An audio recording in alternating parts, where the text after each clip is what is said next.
Spooky murder place. The Dark Place? Yes. Red rum. Like Alan Wake's or Dark Marenghi's? Because there is a vast difference in between the two. I want to say it'll start out as Alan Wake, but it's going to become Garth Marenghi's. Yeah, I can see that. Yeah. I mean, we're at a carnival. This is also the second. Red rum. Yep. This is also the second time this week that I have played an antisocial character that has been randomly magically transported to a carnival. I can't make this stuff up. Also, makes me realize that Milla did not tell us any of how we're supposed to meet in either of the modules he's run with us, so nobody had that in their backstory. We're all just as confused as ever.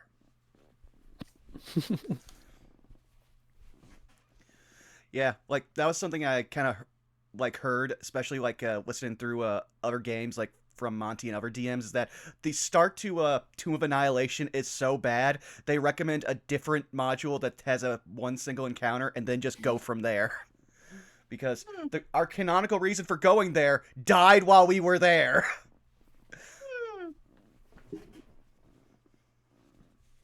Not good. Not good. But we still got paid.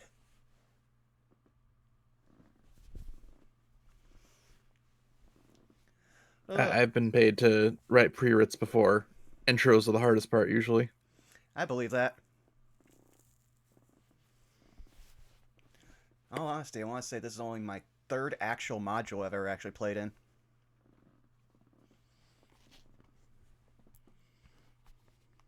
Trying to think because I mostly played. I think I've done 2 modules back in 3.5, but that's it. So And you one of know, those was really fun because it had a like big focus on puzzles. I don't remember the name of the module, but it was like exploring a mansion full of like contraptions and traps.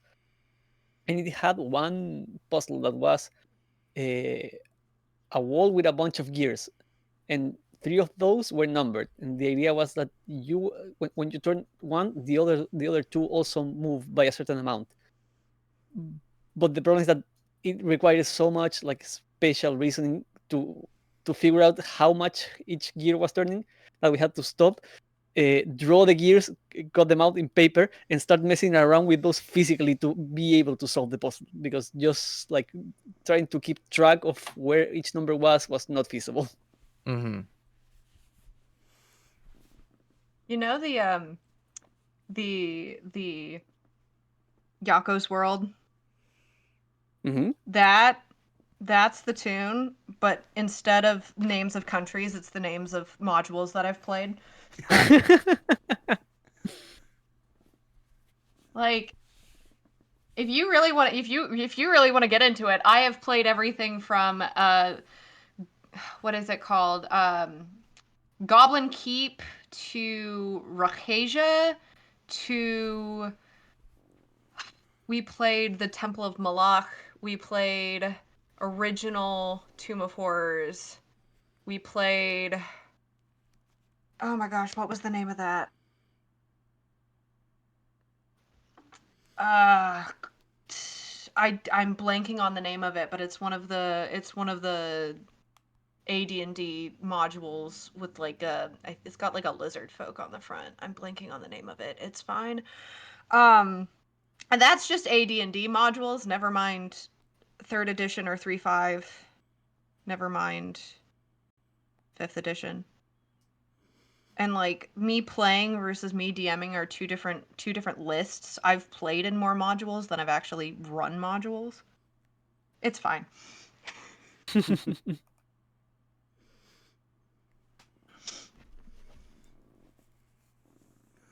With that being I will said... say. Oh, go ahead.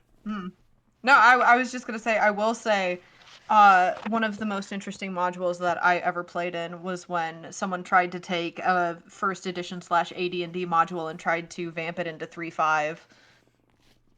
I feel really bad for that dungeon master still to this day. Yeah. That's There's how some good stuff in the old modules, though. So like, converting that is really fun. Oh, 1000%.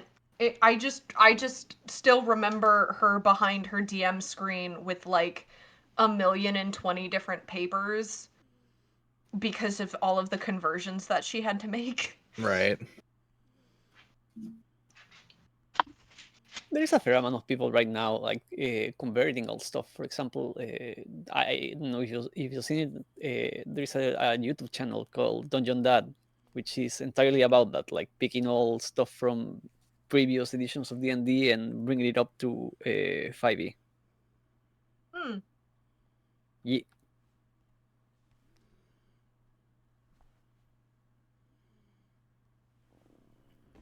Yeah, there's also a lot of that over on DM's Guild, but I'd never really got much into doing module stuff because if you do a breakdown on a module for a stream, you basically spoil the module. Yeah. That was the one thing that kind of hampered a lot of when I first started streaming, was doing like homebrew breakdowns, is that I could really only focus on player content, because DM content, unless it's just stat blocks, just pretty much throws it out the window. But I did love going through a few monster manuals. That's always fun. But with that out of the way, do we want to start going around the horn and let everybody introduce themselves? No. Well, okay then. You first. But I have to go last because of the theme song! It's fine.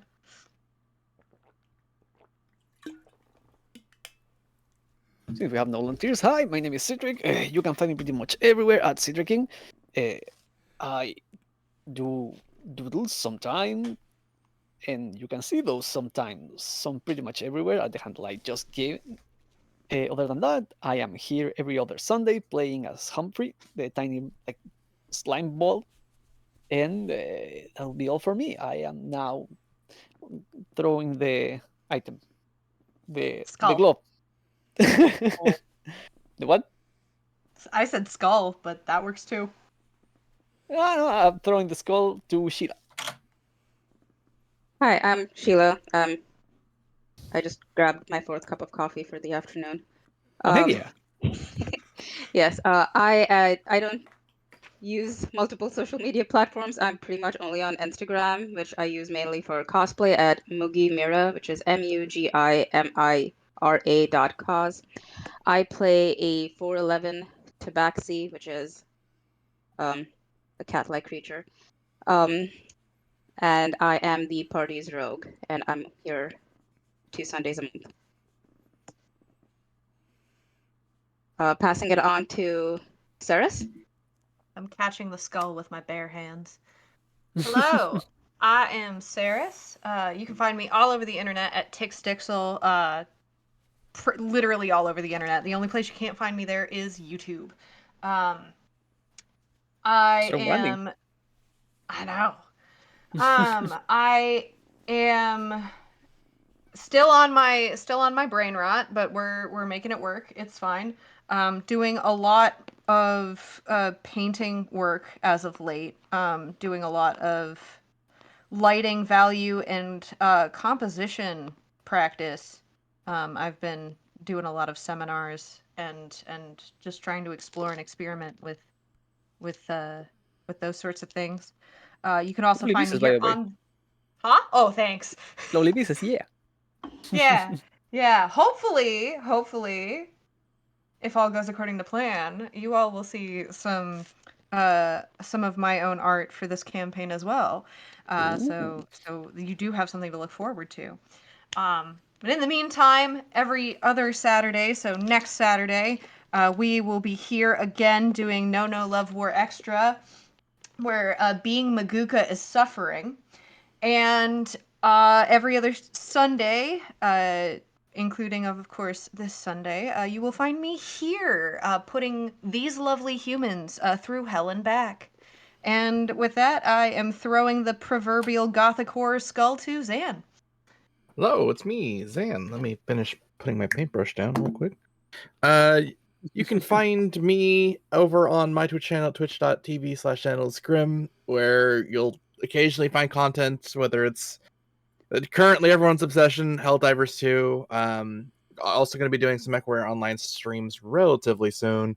We are going to be getting back to my Stalwart Souls D&D campaign at the end Heck of yeah. March, so look forward to that. It'll be around. It'll be on Mondays, 7 p.m. PST. Aside from that, you can find me over on. You can find me streaming around. We're saying Halo 5 Lasso again, unfortunately. But you can find me over on twitch.tv/EdwardBosco if you want to see me there suffering with the rest of them. And aside from that, you can find me on Thursdays at 7 p.m. PST on twitch.tv/Monty channel, where I play a human fighter. We're pretty deep into the Dungeon of the Mad Mage pre-written adventure, and we're having a blast. But aside from that, that's me, and I'll throw the talking school fittingly towards Burnout Vaughn. Well, I Before you think- go that though, Oh. do you mind if I ask Stalwart Souls? Do you guys have the episodes archived anywhere? Do we have character art? Yeah. Oh, well, yeah, I'll send it to you post game. If you No. want. I asked if you have the episodes archived anywhere. Oh yes, they're on my YouTube channel. You can go to my Twitter, Twitch or not Twitcher. You can go to my Twitter, Zanny_Grim, if you want to find that there. All the episodes are posted. I also linked. Nice. I also linked to the channel in case it got brought up in the episode description, so you can also find that there if you're on YouTube now. Oh, there you go. But yes, I will also imagine that the talking skull was actually just my Twitch Sona, given all of my branding. Yep, just tossing you around. Yeah. But hey, you've already found me. Taking you for a ride. Hey now.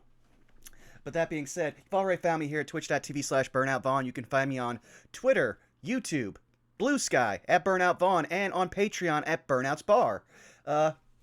Yeah, most of what I've talked about has already been shilled in different manners. So what I will say is, this is going to be a heck of a fun time, because yesterday's D&D session was just an elongated scene of spin the bottle, and now we're fighting for our lives in a carnival. There's no tonal whiplash on this channel. But yeah, with that out of the Nothing way, to say we won't end up spinning the bottle here too. if so, I am now just imagining what it would be like to kiss Humphrey, and I feel like it'd be sticky. Shippers, get on it. You say that, but the artist we commissioned for all our art for Saved by the Spell is a notorious shipper, and the second she found out that we were going to be giving her nothing but ship bait, she just started rubbing her hands together. She's like, I gotta get to that I have a VOD. sketchbook ready. I have a Yes, but sketchbook ready. Here we go. The ship name for Humphrey, like the beginning or end, would be Hump, and that's hilarious to me. Listen, my character is nothing but bait. All right. Have you looked at it? Yes. Yes, we have. I've also seen the version that you have only shown me and Saris, where you did the GIF where it just becomes a lava lamp. All right. Oh my God, Thero, free to hump, if you will. Yes.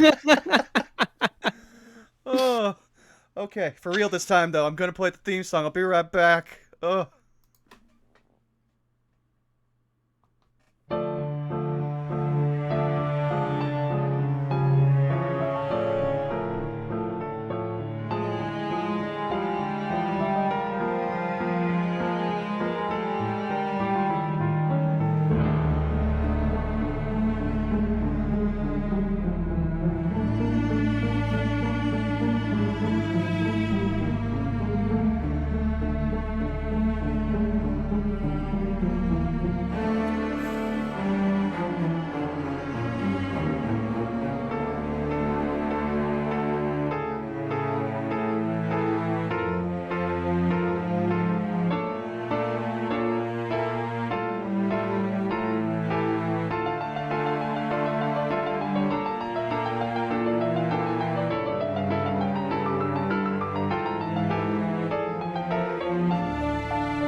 A lot of fun. Maybe I should bring her back.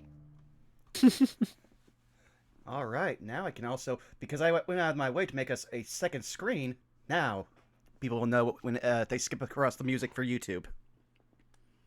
Ah. Nice. So, I'm going to start our session off the way that I usually start sessions off, with a request for a recap of last session.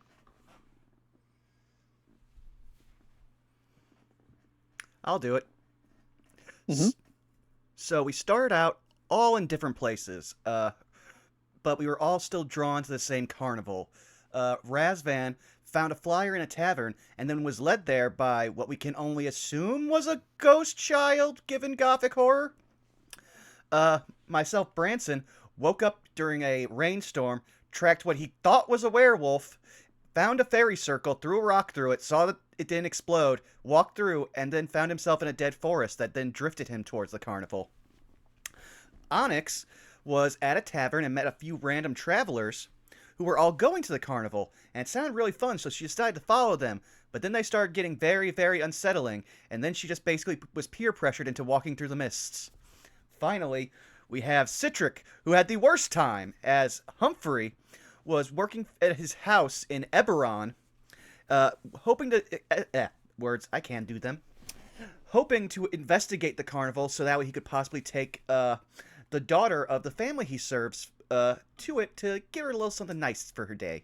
But then, slowly was encircled by mists and went through the most adorable body horror ever. Until he finally made it to the ticket booth, and we all coalesced together. We then tried to figure out what was going on, and immediately started racing giant frogs. And then cheating at racing at giant frogs. That's not Razvan... cheating, it was cheering. Right. And Razvan was pretty adept at cheering. Yes, and after we had to subtly encourage him not to give all of the winnings to the frog, we then started exploring and heading towards a certain central trailer, because it's the only one that doesn't have a whimsical name. Instead, just has a random proper noun designating it as their caravan. So, as we walk towards there, that's kind of where we left off. I have a question for you. Yes. I know the answer, but I have a question for you. Do you happen to have a point of inspiration? I do not. Would you like one? Why, yes, I have added it to my sheet. No, I'm good. I'm full. I mean, it's up to you. I'll definitely always take something if offered. We resume immediately, actually, where you all left off, as I give us some ambiance. Audio check. Oh, yeah. Can you hear it? Yep. Okay. Excellent. So, the four of you reconvened after two of you were heckled by a granny on a rocking chair. Began to move through the grass, noting a small hint of mist sort of dancing around you as the four of you move towards the sole lonesome wagon. You find, interestingly enough, it is a caravan wagon. It is rather small in comparison to a lot of the other tents and structures that you see around you. And what in particular strikes you as interesting as well is it looks like this is the particular type of cart that is often strapped to working livestock, typically, like beasts of labor, like a horse, for example. And it is currently without a guide. In other words, there are no signs, not even hoof prints in front of the cart. Immediately, you notice as well that of the tiny little windows, one in the door entry point, as well as one that opens to the front where the attachment parts of the cart where one would attach again the beast of burden or like a harness to it. Is both windows are dark on the inside. As you sort of move closer towards the wagon, I would like for all four of you to roll me a perception check. Mhm.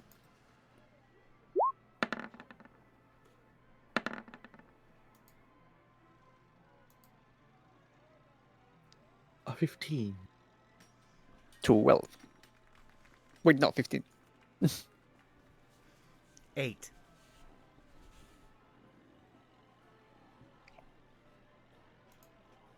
We'll start from the lowest and work our way highest.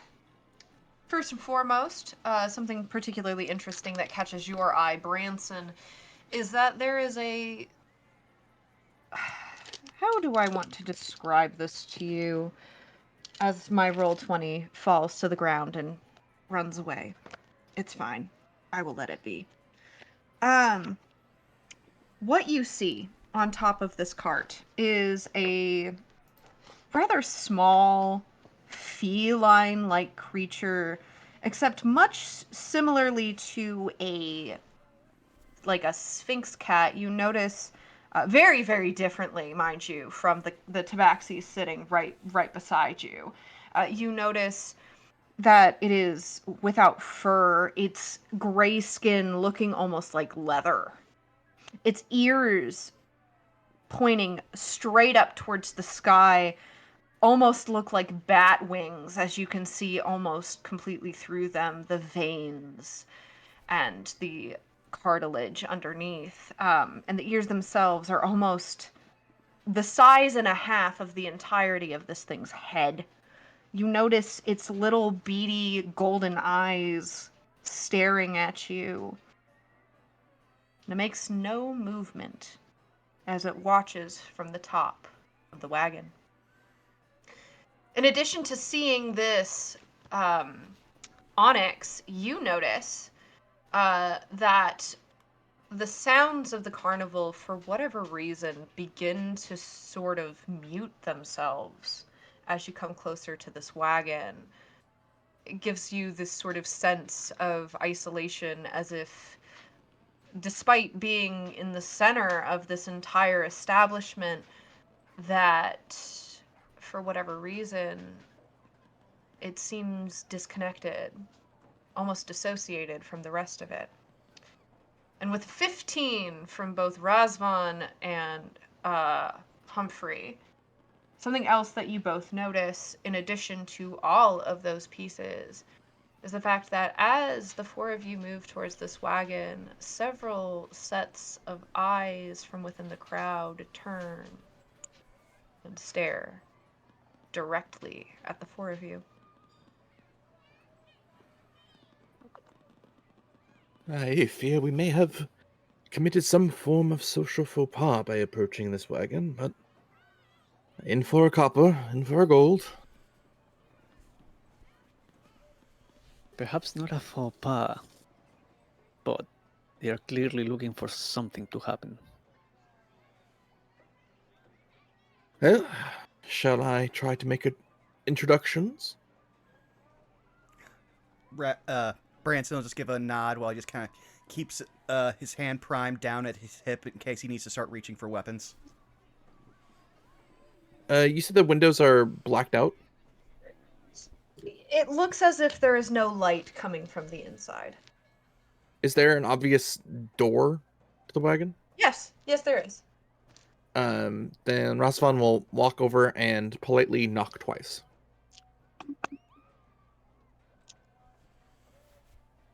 Onyx slowly follows behind Razvan and tries to peer behind. Humphrey is following along. He's keeping his hand close to his short sword, but again, he is still trying to figure out how to deal with his current form. Oh, interesting.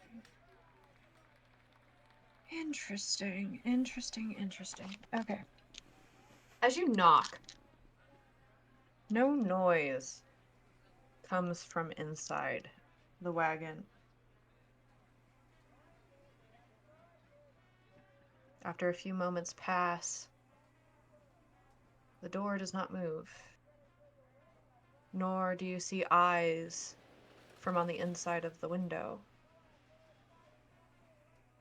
Razvan will take off his hat, slick back his some medium length or longish hair, kind of back.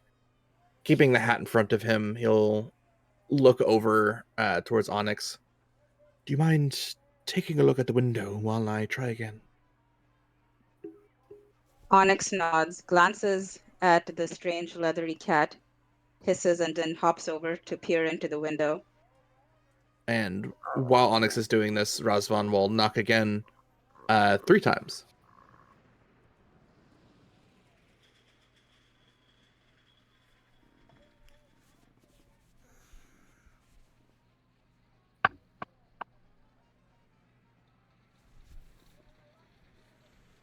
There is still silence. I look for signs of any movement from the window. Roll me a perception check.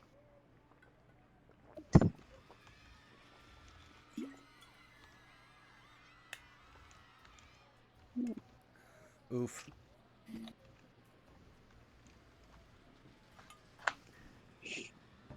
That's an 8, yeah. Yep, that is an 8. Yeah, it's an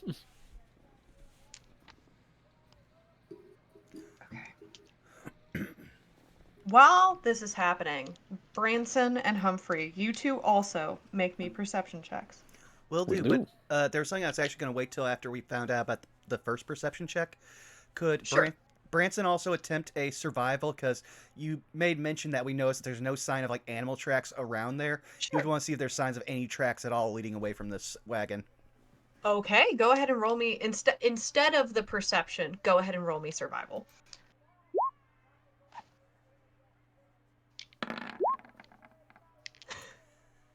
That's a 23. And that's a 9 for my perception. So, Onyx, you do not see movement coming from the inside.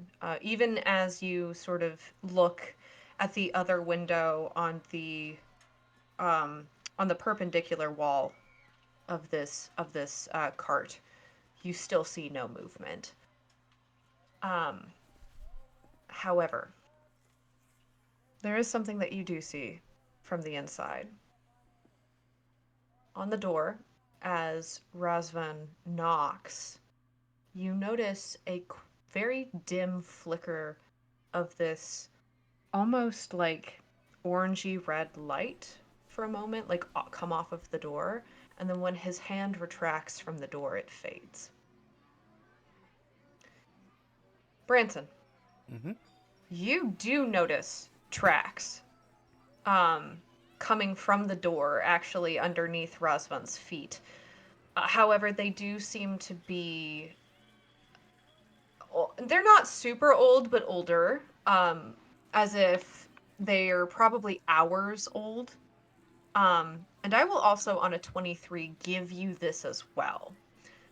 You notice that the wheels and the legs of this cart, this like Stokes holding it up, are sinking into the ground as if they have been here for a long, long time. This place is strange. As for the 9 on perception, Humphrey, you make eye contact with this giant, and I do mean like he is like half giant, this giant individual, lumbering, hulking in his stature. You see an individual who could only be described, honestly, as a mountain of muscle. with a very stoic expression lock eyes with you as over here in by the bobbin for appies and the pyorrhea, two little tents over there in that direction. You see him not breaking eye contact with you as he seems to be moving barrels and giant crates and like replacing them, opening them up, pulling items out of them. Doing all of this without taking his eyes away from me. All of it without taking his eyes off of you, correct? Humphrey will grab his hat and tip it for him, and say to the group, "Yeah, they are really intent on observing whatever happens here." Roll me a charisma check. Will do. Roll for adorableness.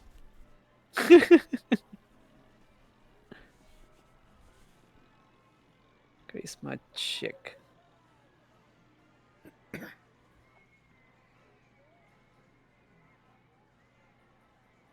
There we go. Oh, 18.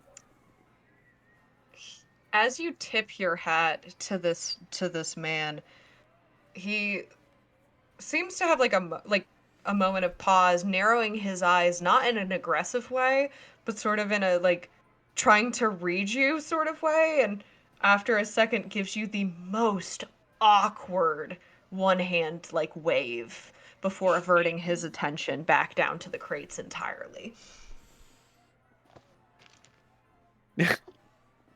Humphrey waves back and goes to the group. So, any progress? I don't understand how this cart even got here.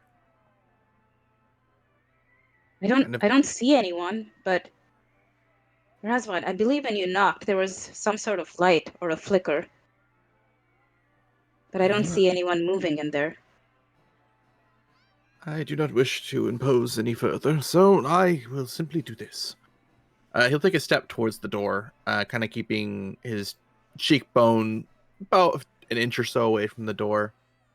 Excuse me, master or mistress or whatever title you would wish, Isolde. There are a number of guests that would like to meet your acquaintance, but if this is a bad time, perhaps we shall return later. Almost as if on cue.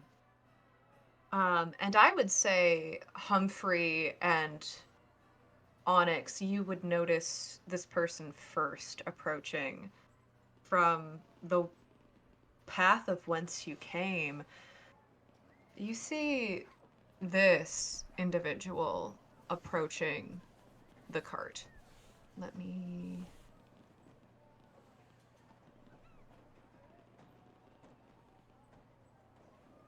Ooh. Ooh.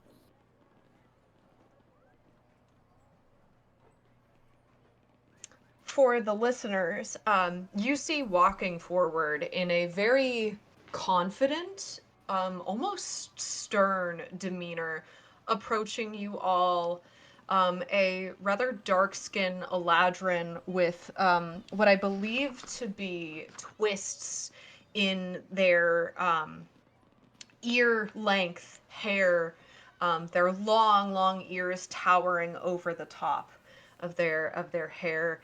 They are dressed in predominantly what seems to be rather casual, not even adventurer's clothes, although they have a pack that is belted around their shoulder, as well as a few other packs at their waist, and of course a scabbard,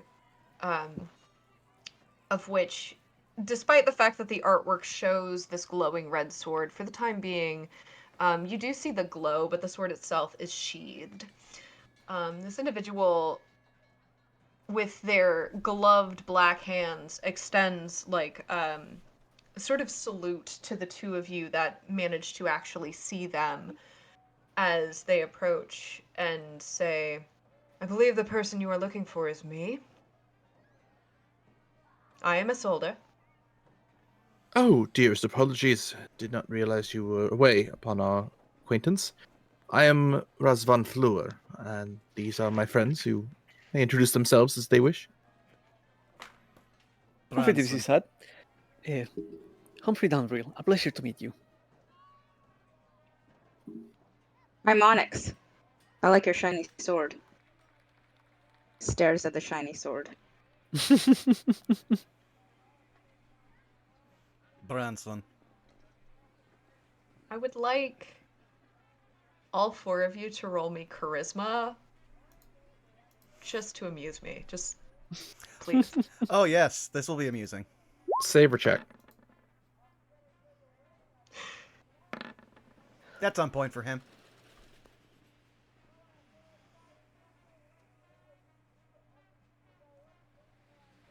Check, right? 18. 10. Unfortunately. 5. 3, an 18, a 10, and a 5.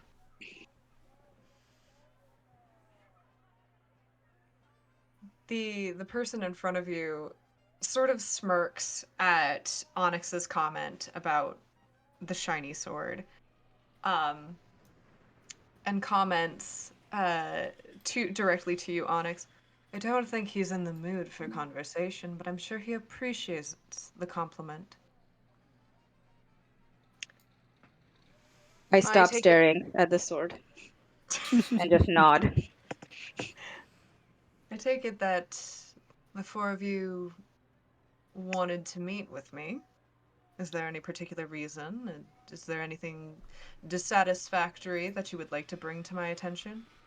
Dearest apologies, we're still attempting to get our bearings in all of this.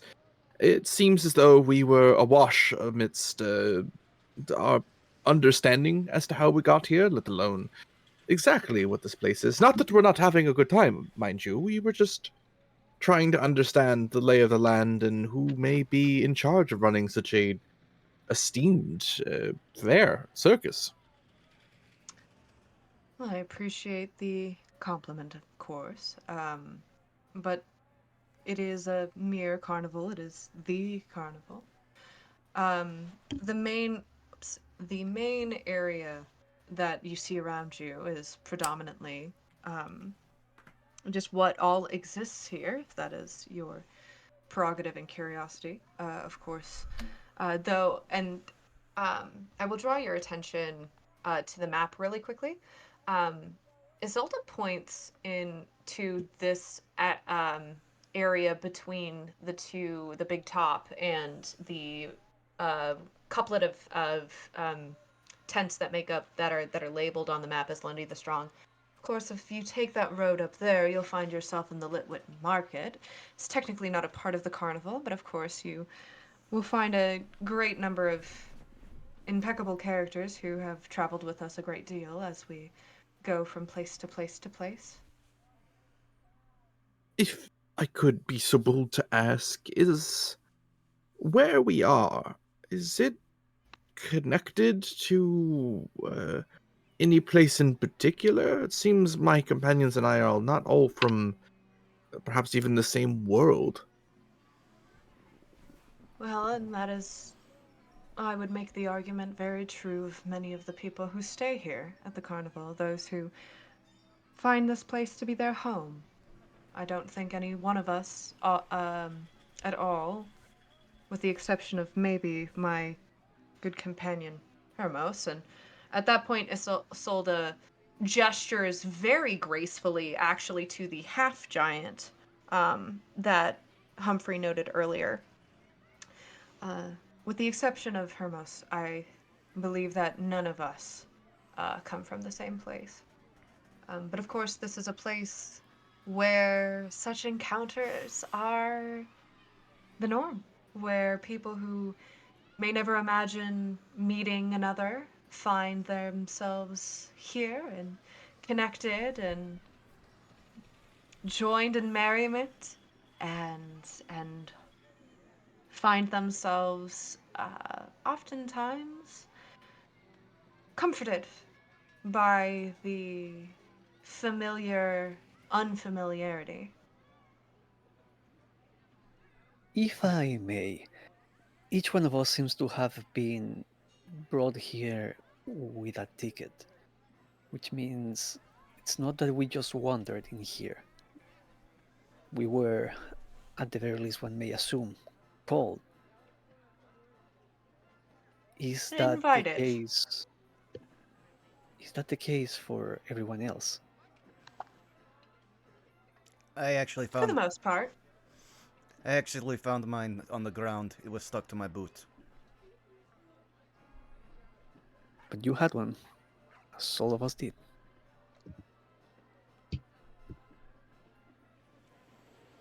It is said that the carnival brings in those who need it most. Those who are seeking it most. Each of you is here because you were invited. Each of you Is- found your way. Is there anyone in particular who gave us these invitations?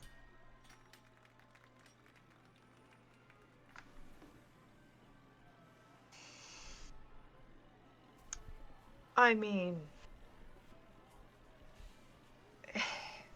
I'm sure that my answer to your question you will find dissatisfactory, but of course those who work here are, some of us are charged, you know, everyone plays their role, and some of us are charged to go and put up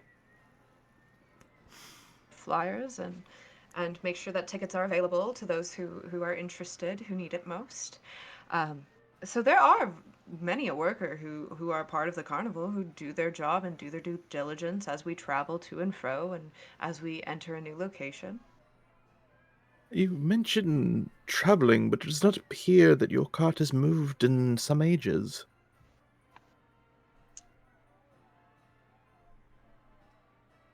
I would like you, Razvan, to roll me an insight check. On it. 18.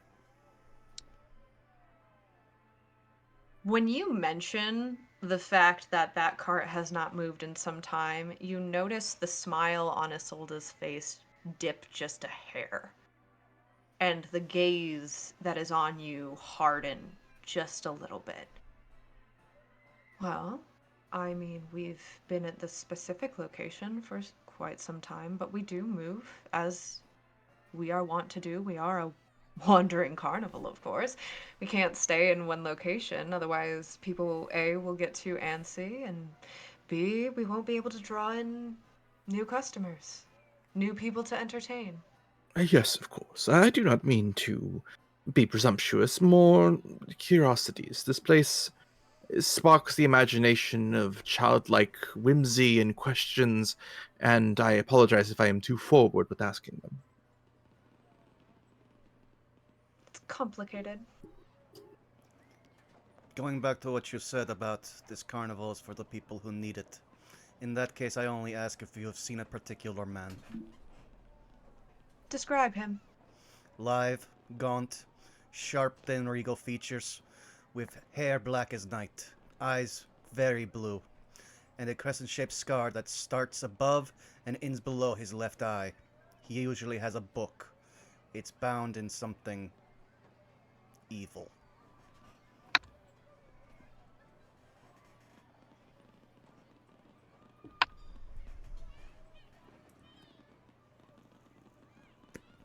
I can't quite put my finger on it, but something about that description does ring familiarity. Then it I means will say that that description does not match any of the people that currently work for the carnival, but that does not mean that someone might not have passed by at some point. no, I This don't is- keep. Sorry? no, this is enough. It means I finally have a trail.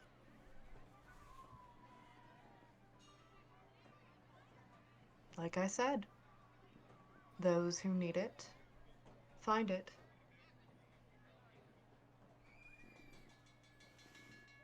Well, Branson will just cross his arms and again, direct to everyone else, like, okay, thinkers, what are we doing? You mentioned that this place it sees some form of profit, yes, but we did not necessarily pay for our own tickets. So how is it that your place of merriment makes money? Who said that money was the only form of currency? Ah, intriguing. Well, if there is any way that we could assist in this carnival, or at the very least assist you, feel free to ask. We all do seem to be of the assisting, adventuring and sort, but if nothing else, then we will at the very least enjoy ourselves here at the carnival.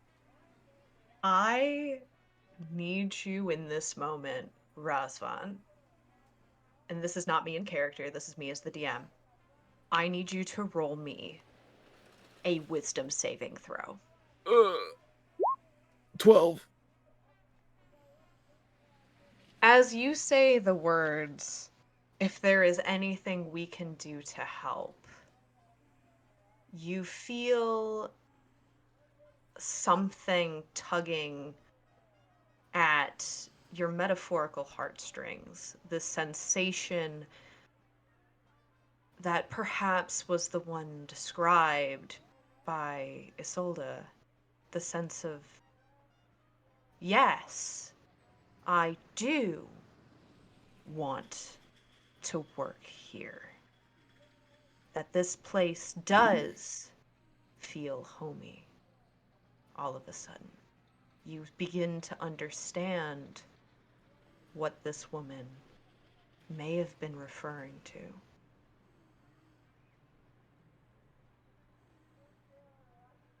I mean, you had made mention that many people here are not originally from here, from all over different places and sorts, and though my eye has not been blind to the fact that we have been watched nearly every step of the way upon the visitors of here, it is strange. I do not feel an enemy, more a curiosity that I share.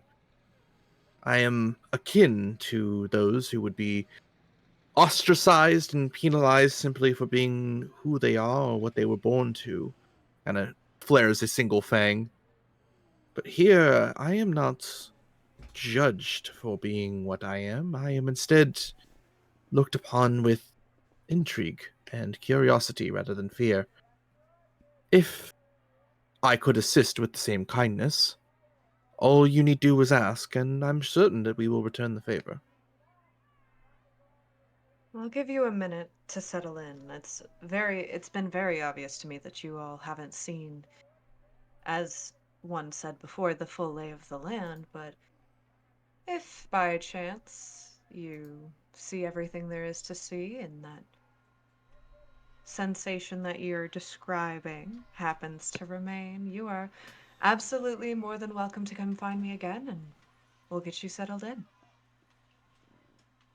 I would like in that moment for Humphrey, Branson, and Onyx to all make insight checks.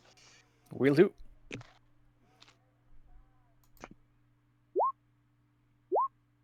15. 15. 10.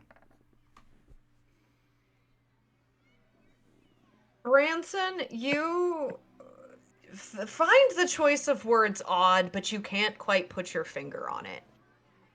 You know something's not right, but you can't pinpoint what exactly makes the exchange that just happened unsettling.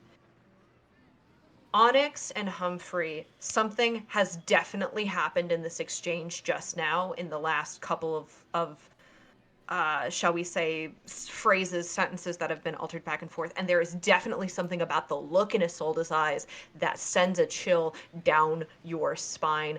Isolde is talking permanence. Humphrey will be sad, and, well, we appreciate your assistance in helping us get our bearings about this place. And yes, as you say, we may need a moment to gather ourselves and see about what we do next. But we appreciate the time you have given us, and we'll be sure to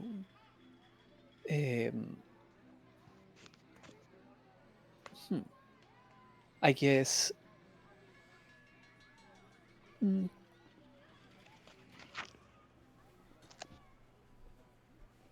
Humphrey starts leaving. Razvan, seeing the potential social profile of just leaving, will, not seeing anything potentially being amiss here, walk up to Isolde and offer a hand in like it's like a handshake. A pleasure to make your acquaintance. The pleasure is all mine. And as your hands meet, you feel, for lack of a better word, static shock at the grasp. Apologies. For what? Perhaps it was just me. He'll give a bow and then gently place his hat back on his head. Until next we meet, and we'll race after Humphrey, confused as to why Humphrey just left. Also, speaking of, Humphrey, which direction are you going? Please indicate on the map. We do. Actually, he's moving toward the big top. Okay, cool. You'll note the two little carts here and here. Both smell of food. One of them smells very sweet, very sugary. The other one actually smells savory. You smell a very spicy, honey dipped. You think it might be chicken? It might not be.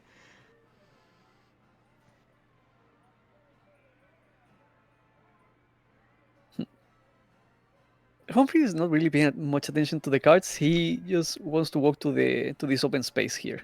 Sure. And go ahead, and this is going to be an odd one, and I will not apologize for it. What is your passive stealth? Stealth. Yep, stealth. Passive stealth. 15. Okay.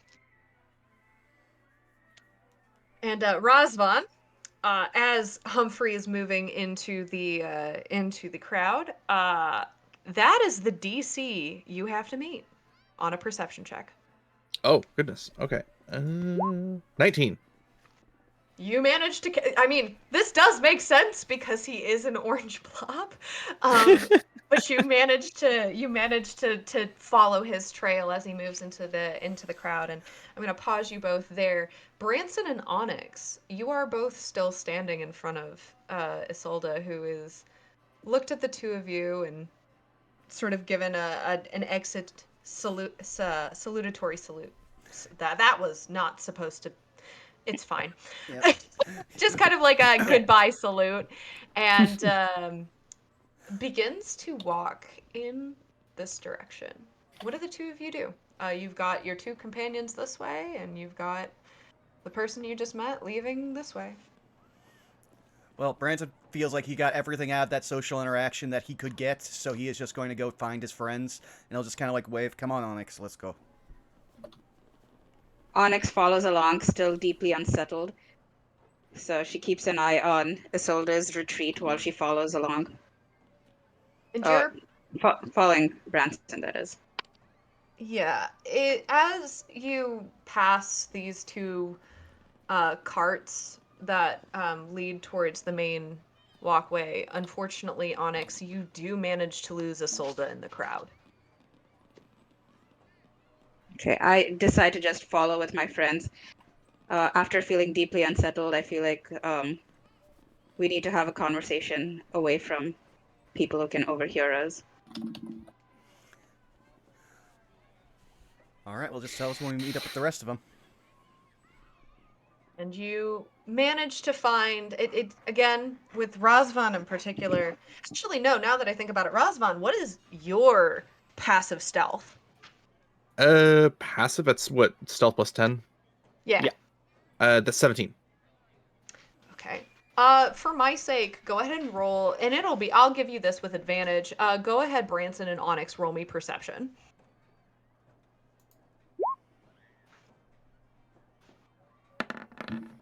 14, so nope. Oh my gosh.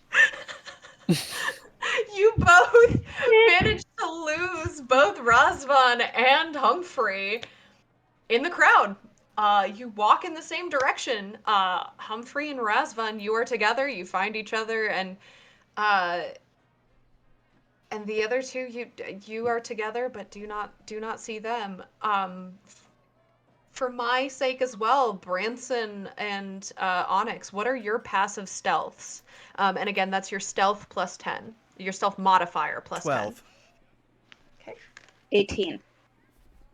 I would say keeping Razvan's 19. You notice Branson, he sticks out like a sore thumb.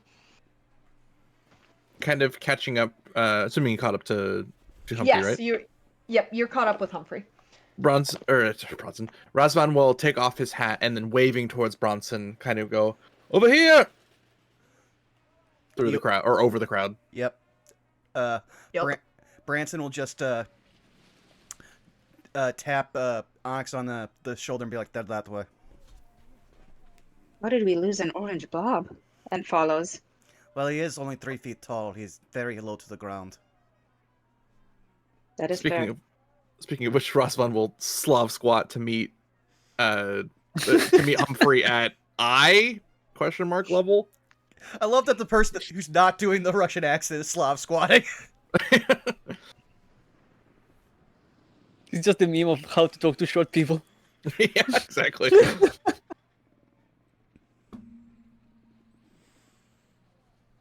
Once Humphrey finds a spot, he can just stand without too many people around. He's just pacing in place. Dear friend, is there something the matter, Humphrey? Yes, this entire place is what matters. Remember There's when something odd about it. I feel like we're prisoners, almost. At least she is. She's talking about permanence. People come here. She didn't talk about people leaving. This is a prison that I am certainly glad to be convicted. There doesn't appear to be walls, but while I can understand the mists being somewhat of a barrier, we are free to move around, it would seem. The mists are not the Free to barrier. move, perhaps. The mists are not a barrier. A long time ago, the man I described, he wiped out my entire world, and then a mist just like the one surrounding us overtook him and his horde, and they disappeared in a moment. I'm so sorry. I cannot even imagine what it's like to lose one's entire world. I would give you my sympathies, but I fear that they are woefully inadequate for such a sorrow. It is fine. After 5 years, I finally have his trail. And has led you here. Yes. Interesting.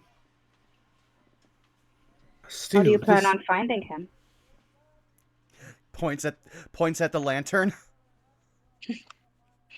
Which, Nice. by the way, has not changed color. I'm pretty sure if you change colors, that's immediately that's the first thing that's the statement, because you know what will happen immediately after. But yeah. He travels with a large horde of undead. If I get within 300 feet of them, I will know. I suppose I will keep an eye, or perhaps even two, out for such an affair. You seem to have left in a hurry, Humphrey. Did you notice something that we did not? There was something off. Something about her. The moment you offered, we stayed. It changed. And I don't know. I could not describe what and how. I just know it wasn't good. No, Humphrey. You may have Onyx You may have misunderstood the situation. Perhaps they were just wanting to be polite, and seeing new guests fills the heart with delight and excitement for some, of course, and may make others nervous. Perhaps that is what you were getting into. I sense nothing of the sort. No. Mr. Razvan, I appreciate your enthusiasm and your enjoyment of this kind of place, but I do have a home to return to, and I cannot be here. I see. I agree with Humphrey. There was something odd about them. True. They seemed polite enough, but there was something behind those words. I do wish to trust my companions. After all, we have survived one nightmare. What's the second? But I don't see what you are necessarily seeing. My senses, they don't have the same recollection that you do. But I will trust in your instincts in the matter. As such, how would you all suggest we proceed? Well, we can either check out some more of these attractions, or we could go to that market she mentioned. I concur. I do not trust this place anymore.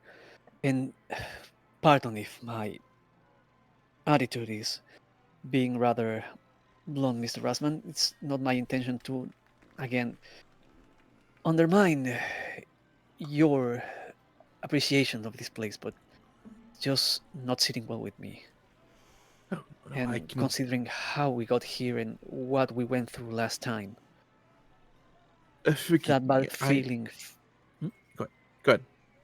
that bad feeling feels all too justified. See. Forgive me for misreading, I suppose, your situation and all this. I am not one who is known to stay in the same place for too long, so a traveling carnival is much more suited to my taste, I suppose. But I will follow your lead. Where you have need of me, I will gladly assist. I appreciate that. I sincerely do. I think we might find more answers in the market they mentioned. Razvan, perhaps you can find more about your friend there as well. Shall we proceed toward the market? I can concur. Then towards the market, and Master Branson, if you can keep that lantern of yours handy. It does make me a little nervous that your quarry might be here. Don't worry. If he was here, we would already know. There would not be life. And he just starts walking towards where the carnival was. Also, something I want to say. The moment Branson mentions his world being destroyed, but something from the mist, Humphrey looked intently at you. He didn't say anything, but he just stared at you. I'm going to tell you this, Citric. You should know, my man is not picking up on any social cues. much less from the Blob.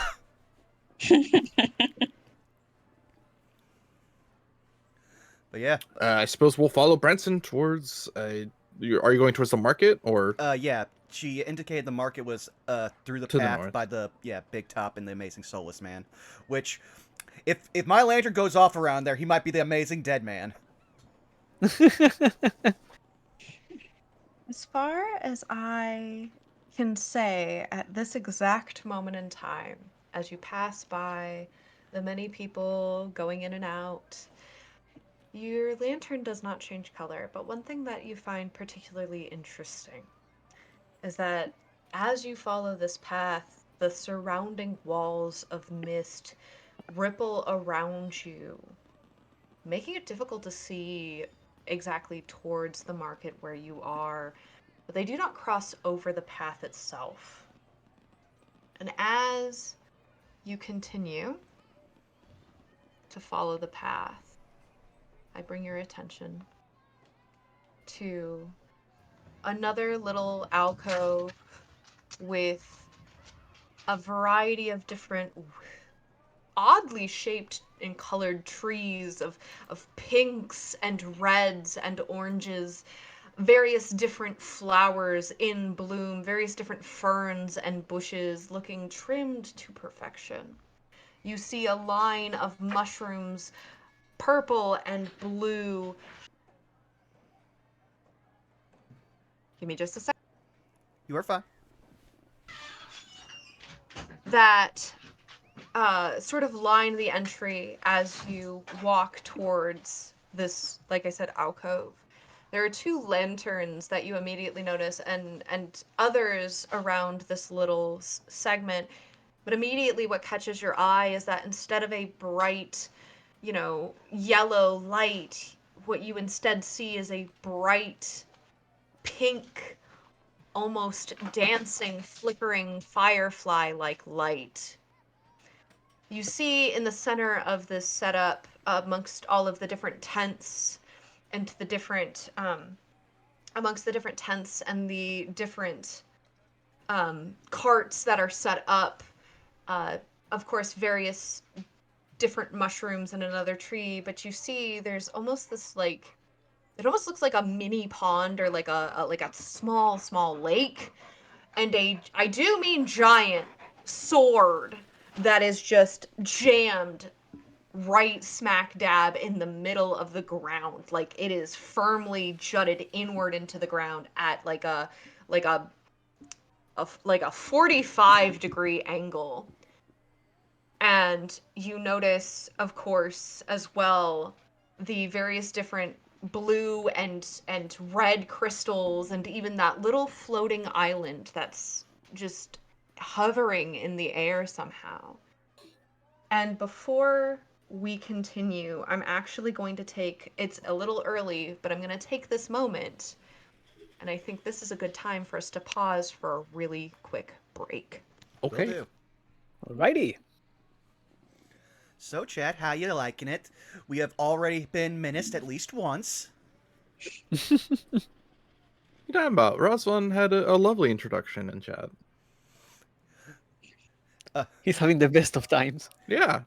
Meanwhile, Branson's like, Yep. I got the slightly bad vibe, but she gave me what I wanted, so I don't care.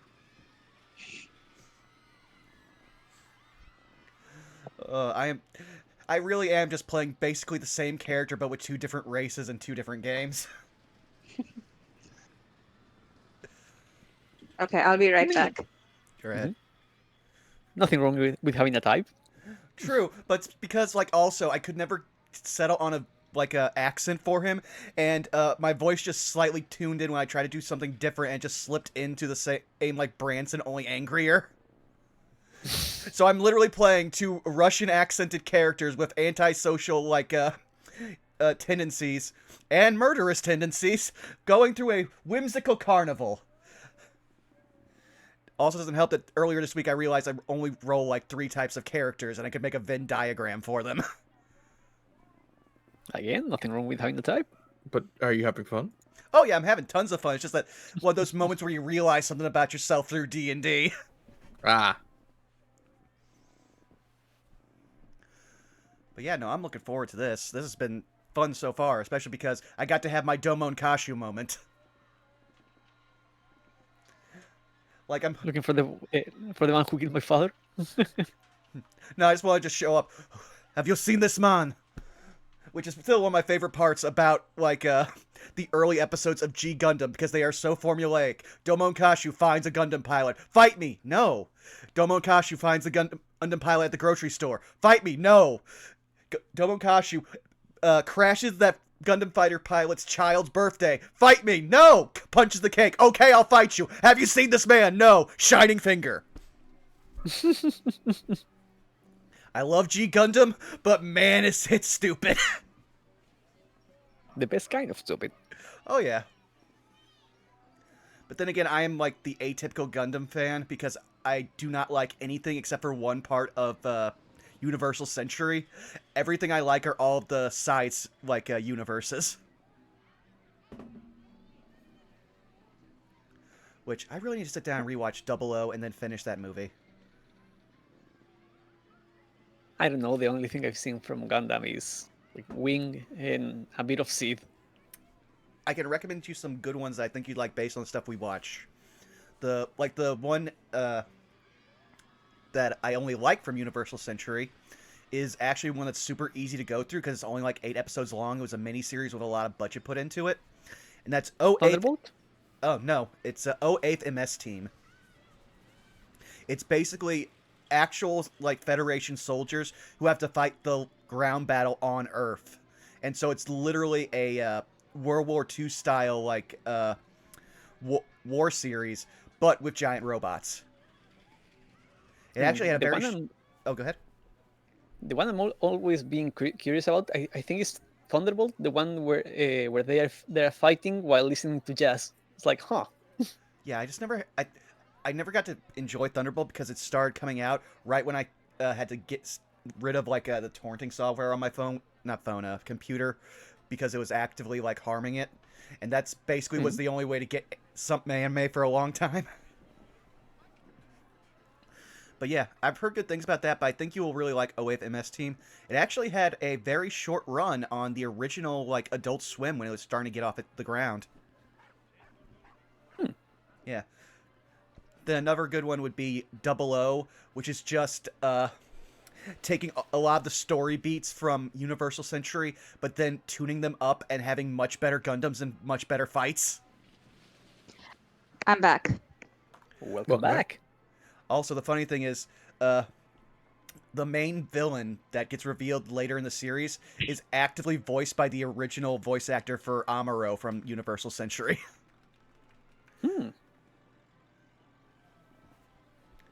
Yeah, I'm trying to remember all my... Oh, yeah. Another good one, if you want to watch something that's different, is Gundam Mad Max, or as it's better known, Gundam X. After War Gundam X, be specific.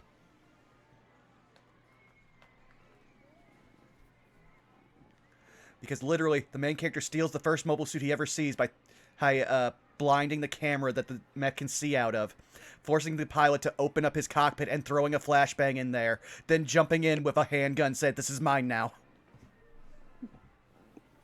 It's also where the "I'm a healer but" meme comes from. Ah.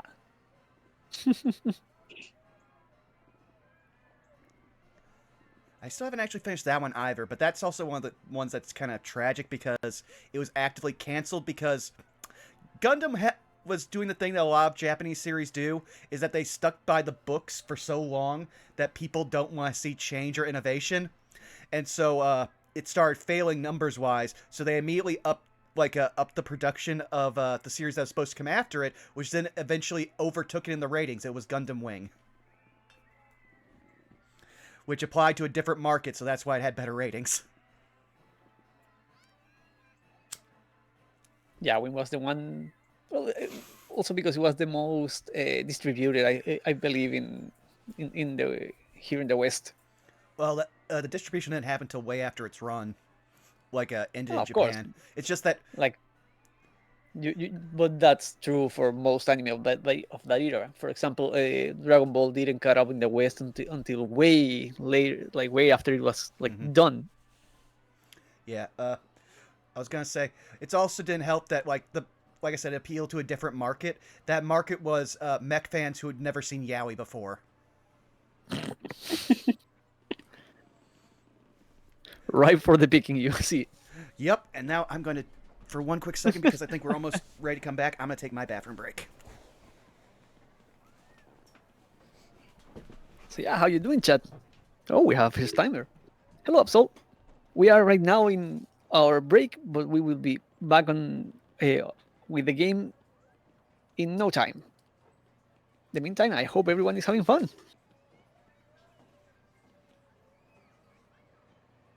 How you doing, Stan? I need you to know that this is the longest wait, the longest 2 minutes in the world. I'm doing good. Just painting minis. Oh, heck yeah. It's awesome. I return. Are Welcome they back. Warhammer minis or are they? Sort of. They're akin to it. They're Necromunda, which is a specialist game. Oh, cool. Which faction do you play? Eschers, because of course. Yeah. I don't know too much about Hive City stuff, but the thing that got me into 40K was the All Guardsmen party. So yeah, I rep the IG. Yeah, it's fun. Yeah, Necromunda has some of the best models in 40K. I believe it. Absolutely. That's the thing, like the aesthetic of 40K feels like too locked in place with the main factions. Necromunda gets to have fun with it in a way you only see in Age of Sigmar when they were allowed.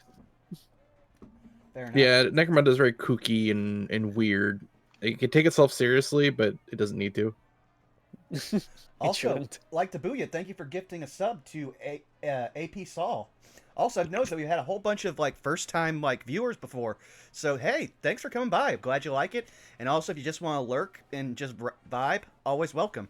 I'm just glad that so many people are coming in and like really enjoying the show after only like 3 episodes. Yeah, glad to have you aboard. And again, thank you for another sub to Simon Simps.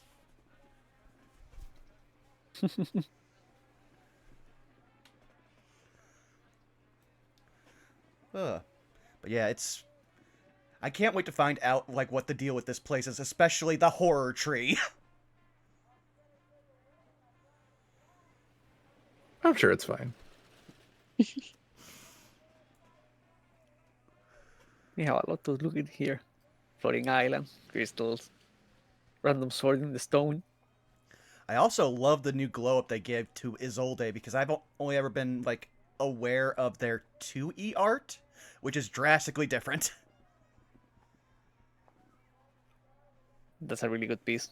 Yeah. The sword looks very nice. And Simon Sims, thanks for the follow.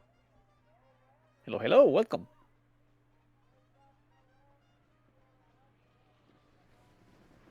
And thank you, Saris, for shilling us on a platform I never would have thought to shill on.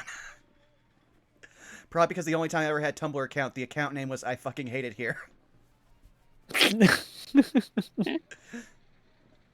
Listen, I came for fandom art. There's only one good place to go for fandom art anymore, and it's Tumblr. I accept this, but it is my penance.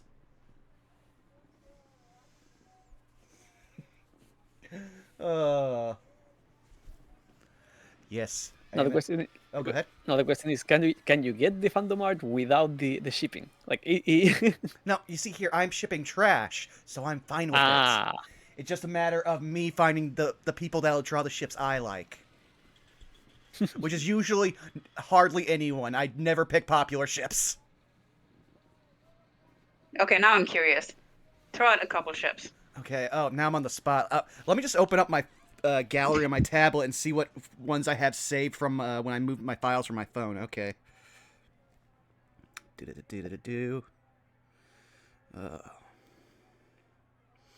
all I know is that you don't respect the the boggy and crocodile wine, boggy and crocodile wine. So Well, yeah, that's already. I also I love the visual I love the visuals of them when they're paired together, but I hate them as a story like unit ship, and that's Dofi and Crocodile. Because some people just really want to do art of toxic marriage, Dofi and Crocodile. They could make it work. Okay. I've actually seen those. Yeah, here's one, like, for My Hero Academia. I like Uraraka, but I don't think she's ever a good fit for Deco. Most of the other classmates are. I usually do Mina because I think she's the cutest. Also, then they would just have a sheep as a child. A pink sheep. That is what they would have. Pink sheep.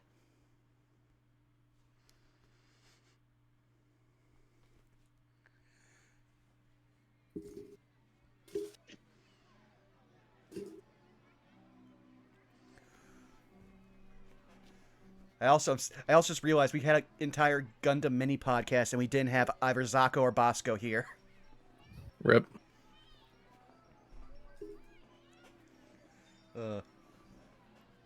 I haven't watched any of the Gundam series. Like, my mecha knowledge is pretty much Neon Genesis.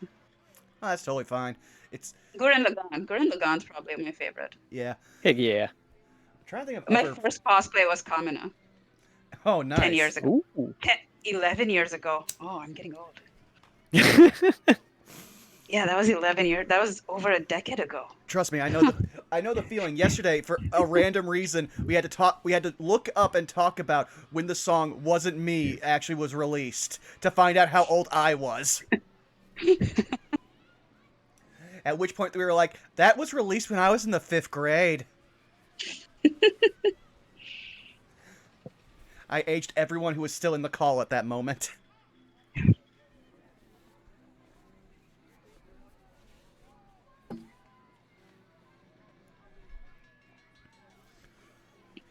Also, I feel like I'm in full hacker man mode because I have my tablet out to keep track of stuff in the Discord. I have my phone open in case I need to type something in chat, and I got my 2 screens. But I'm constantly getting all of my usual like notification alerts for all the other stuff I follow. I'm having to just reach over, sweep, move notifications away, clear phone. I'm like, I'm in.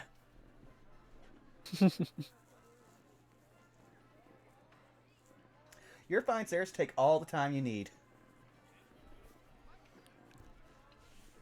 Oh, now I remember because I was actually talking about this with Saris. So, Zan, I have a quick question. Sure. Is Zonderbrook still a thing? Yes. Can I blow your guys' mind? Is this spoilery? No, it's just something that it was a misconception from all of you. You didn't say that in every room on floor 6. Oh, I know. Okay. I know. We had a very serious conversation about like, do we go back to each room and say it? And the consensus is let's just keep going and we'll just do our best to hit as much as we can. Okay. Yeah, because I was like, the second Bracky's like, there's nothing here, it does nothing. I was like, turn around. Yeah. But no, I've been so happy for your guys' game because I need long form content for my driving job, and you guys have over 60 episodes, so I can clear like 2 a day. Oh, there you go. Yeah. Is that so? Indeed, Saris. Mood.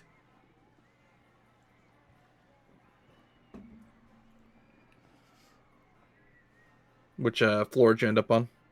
I believe you just got to the Sliver Swamp. Okay. Yeah. That's queued up for me to start when I get up tomorrow and have to drive in. I've also been binging through Hunters the Parenting because they put out a new episode yesterday, and so I'm just like, okay, now I gotta go rewatch the whole series. Which Oh, really... like Tabuya, the person we give shit. How you doing, like Tabuya? Oh, like Tabuya, they're great. I remember there was exactly one session that they missed, and we gave them so much shit because they were like, "Hey, sorry, I missed last session." We're like, "Well," and it just stuck. I hear that. Like, once I get current, I will probably be joining in with like the chat there because like it's also been killing me when I have to binge through a D&D series that's like started on Twitch. And I'm like, oh, I want to do emotes and type out responses to things. Wait a second, this was done 4 months ago. Yeah.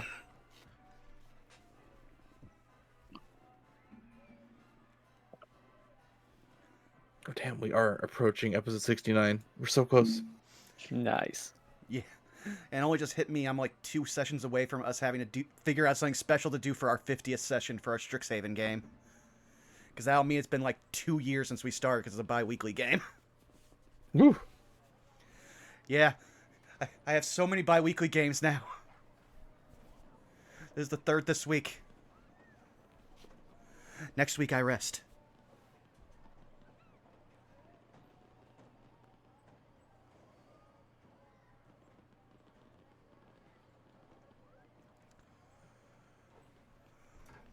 My part, I only have like this game going. So yeah, no, bi-weekly works fine by me. Yeah. Though, who knows? I thought... CG, I think, is itching to do something else, so he might try to do either Pack Tactics, another one, or possibly try to get me to poke Tart into doing another Web of Deceit. CG does not get to play in enough games, so he's always like, no, Gib. Oh, the Okay, plight I'm of the forever so DM. sorry. I'm You're so fine. sorry. I'm back. You could. You're sure you're back, or No, I'm sorry. Period. I am back. I just was feeling the hungers, and I was like, it would be really bad if my stomach started growling on stream. So we're gonna take the opportunity, and we're gonna roll with it. So I apologize, folks. Nah, like growling, that's production values. Like you can do monster foley with that. All right. So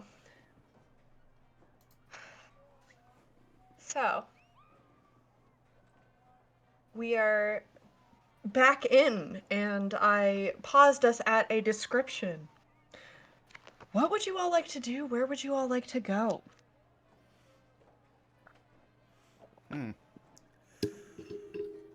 I suppose since we're exploring the market, is there a decent sized crowd around any one particular stall?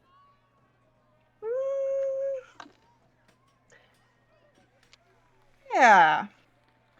You find there's a pretty decent sized crowd by, I'll draw your attention to the map, this right here. This tent right here. It looks kind of like a tarp that has been patched together and is currently hanging from a variety of different poles and stokes.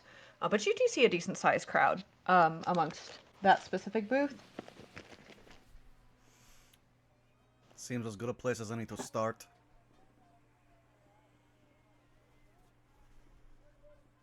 I have no objections. Yeah.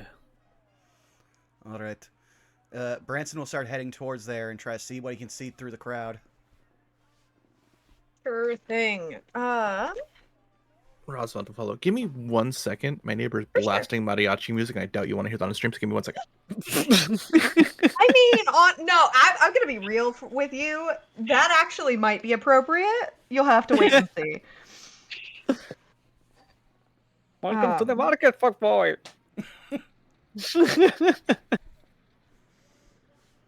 Citric and I just start speaking Spanish on stream, and everybody else is sitting there going, "Oh no." Well, no, for me it turns into, oh, I'm back at work.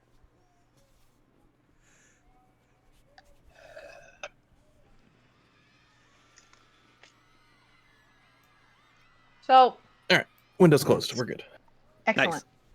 So as you approach, that actually worked out in my favor because I had to flip a few pages in my notes.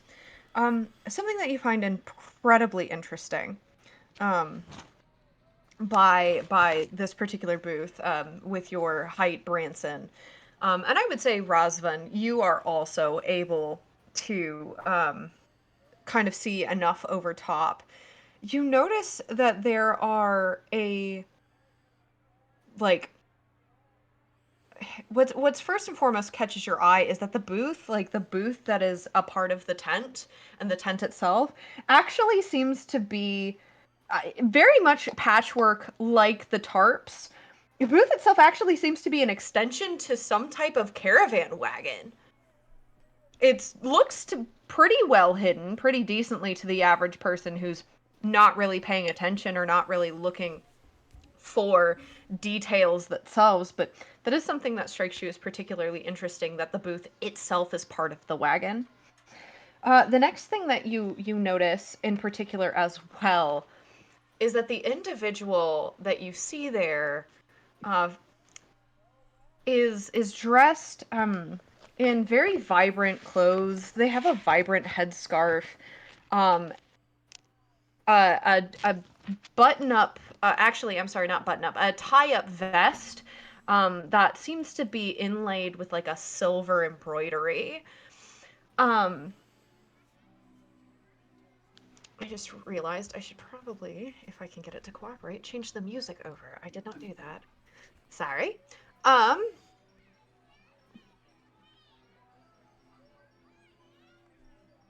It's fine.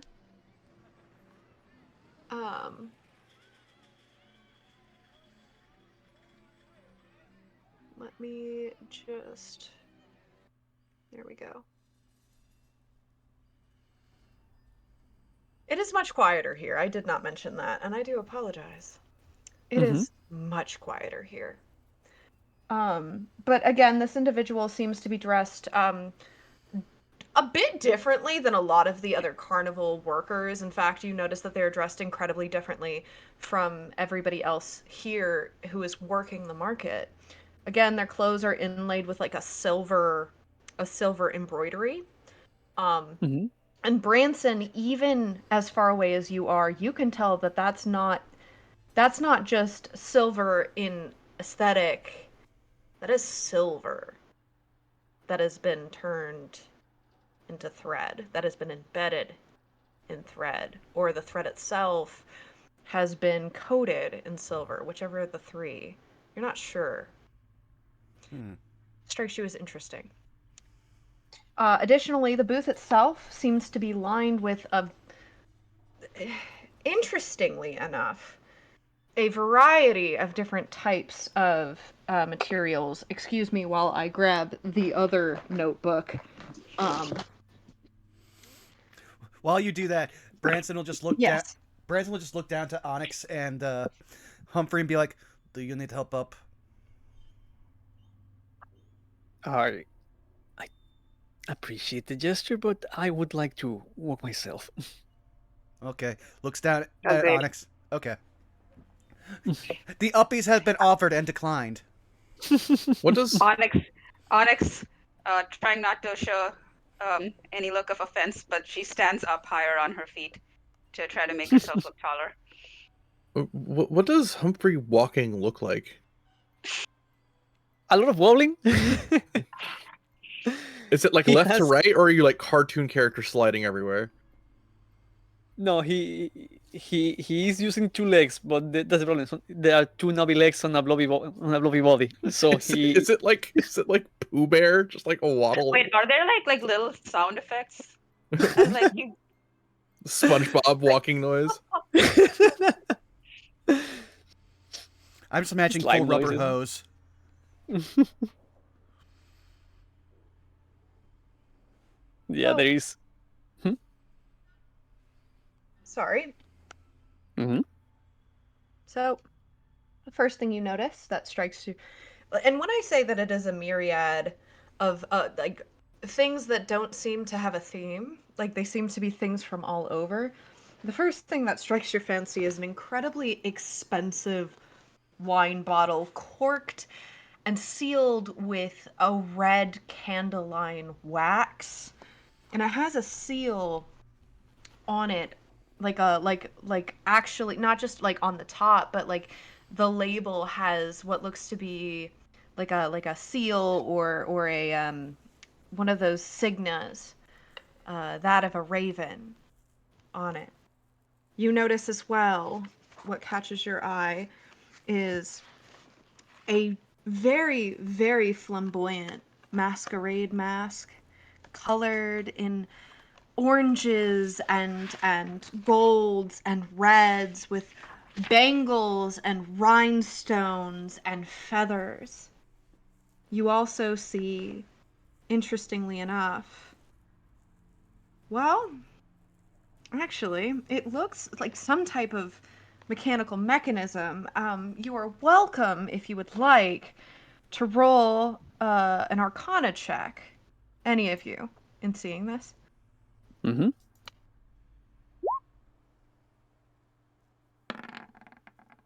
$14. That's an 18.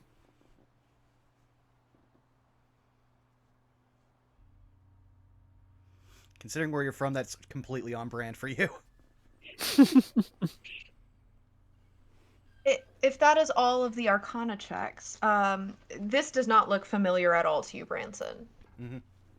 And in fact, Humphrey, it doesn't look familiar to you at all as well. However, it seems like it's partial, like it's incomplete. It's got levers and it's got springs and it's got gears, but it looks like it's been almost mechanically sawed off of something else. You also notice in its midst a tarnished, what it looks like, well, for some of you, if this is relevant, an engagement ring. But it's seen better days and clearly has not been worn in quite some time. You notice as well, in its midst, a transparent urn full of ashes. It as well has been sealed with a blue Candeline wax. You notice as well. Give me just a second. Flipping through my pages. There we go. Oh, amazing. You see a broken spearhead stained in blood. And last, but certainly not least, you see. Give me just a second. I'm flipping through as fast as I can, I promise. Oh my word, where is it? Where's the page? I know exactly what I'm looking for. There we go. Yeah. Yes, exactly. You notice a tooth necklace, and in this case, Branson and or Onyx, you both are welcome to roll me a nature check. Okay.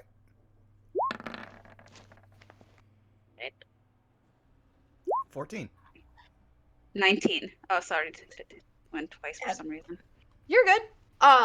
You both recognize those. Those are that is a full necklace of wolf teeth. Now that tracks why Branson knows. Each of these are actually marked with a price. This is the first time you've seen something of the sort, but each of these is marked with a price, and it varies depending on the item. Well then, Branson is going to do something you've all seen him do once before, where he sticks out his bifurcated tongue and seems to scent the air as do detect magic. Okay. All of these are magical. He will whisper. He will whisper lowly, so basically only like possibly Razvan or Onyx would hear. I'm not sure if a whisper will reach down as low for Humphrey, but he'll go, "These are magical items." Oh, how splendid! All of them. Every single one. If you want to know the general idea of what it might do, I can tell you the source, but that is about it. Can you tell if they're dangerous? I would have not. The only dangerous magic I know is necromancy, and if it was necromantic, I would not take it. Which that does beg the question. Do any of these give off necromancy? No. They are clean. It is interesting to note. I think we should move on from here. This doesn't quite give us any further answers we seek. We can come back and see. Though I will say this, since we are starting pretty low, are they within a 15 gold range?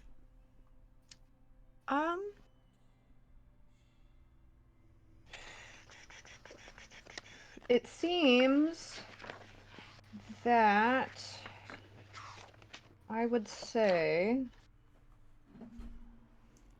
Sorry, I'm looking over all of them. I would say 2 of them are, and they are just at 15. Okay, he will say. We'll look around. We may also possibly be able to sell things. Right now, we could only regularly afford 2 of them. And Branson will gesture to the group. Pick a cart. Oh, Lord. The second I said that, my brain from Fire Emblem just went, pick a cart and pray. Yeah? I can also assist in offering 6 gold if needed. That is fair, but since we do not know what the items do right now, we should just scout the area.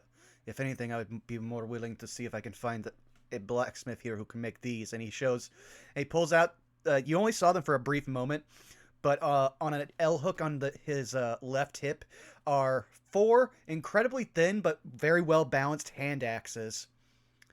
I could always use more of these. And he just slides it down to his belt. I am certain that any added comfort would be good for you to have, but I would also recommend staying your hand if possible. It doesn't seem as though anyone is necessarily being hostile towards us. Hopefully, we can go about this place without provoking or encountering any sort of fight. Oh, nothing living has any problem with me until they get in my way. But we are in a strange place. If there is any undead, I want to strike it immediately. Then let me stay out of your way and not become your enemy. Where to next? As you say that, Branson, a voice whispers in your ear. How very noble and amusing of you. Fascinating. Whip his head in the direction of the voice.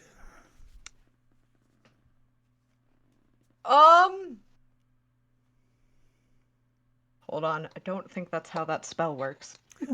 Ah. Yeah, you whip your head around trying to find the source of the voice and roll me a perception check. Will do. Though I will say is, well, actually, no, I'll do the perception check first and see how it goes. 13. Yeah. The person running the booth that you're currently standing around makes eye contact with you and winks. I may have business here after all, but I will let you first. We will explore first. He'll just give them a nod of acknowledgement, like, I'll be back.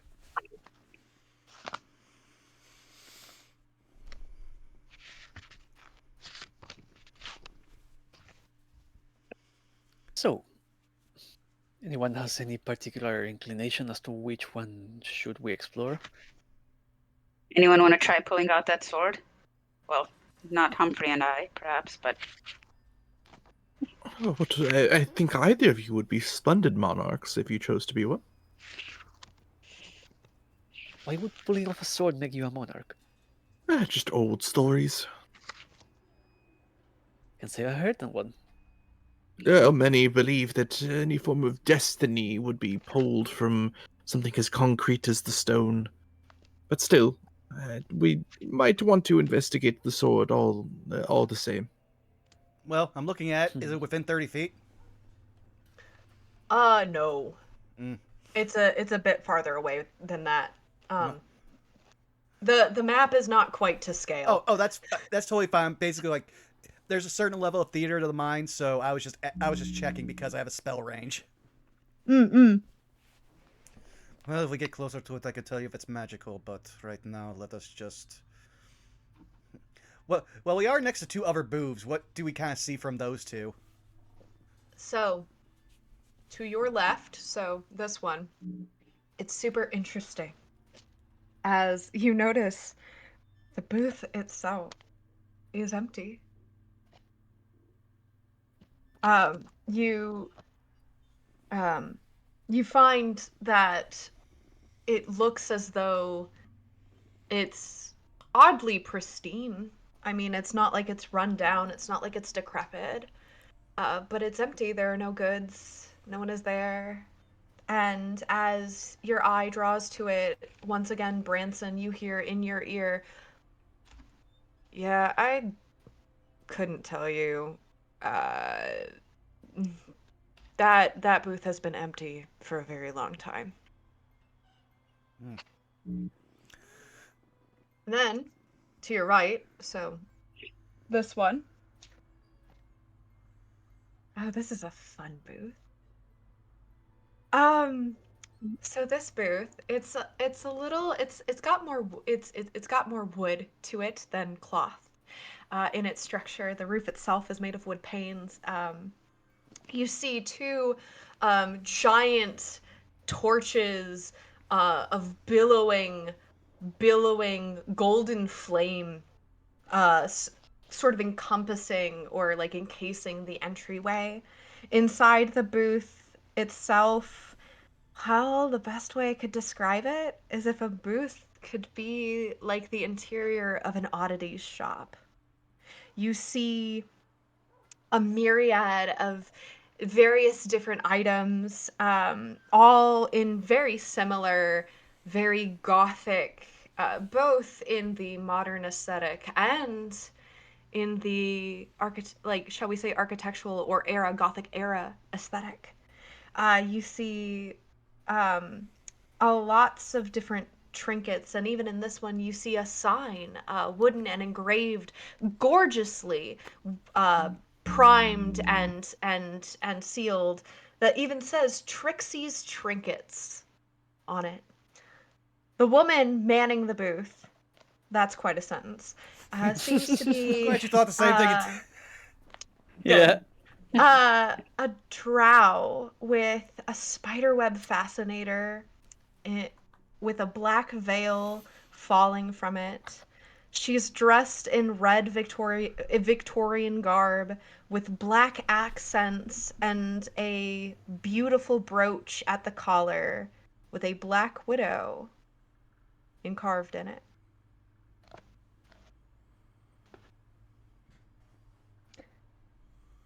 Note, she appears to be the only drow in this market.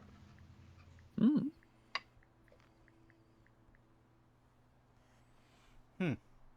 Well, there's an oddities stall right there. That seems like it would probably be up your alley, and he just gestures at Onyx. I wonder if that one is also filled with nothing but magical items, and looks over curiously. Only one way to find out. I can only sense the magic from so far away. And he will head over there. So, here's what I will tell you. Mechanically speaking, only one of these is magical. Mm-hmm. The rest of them,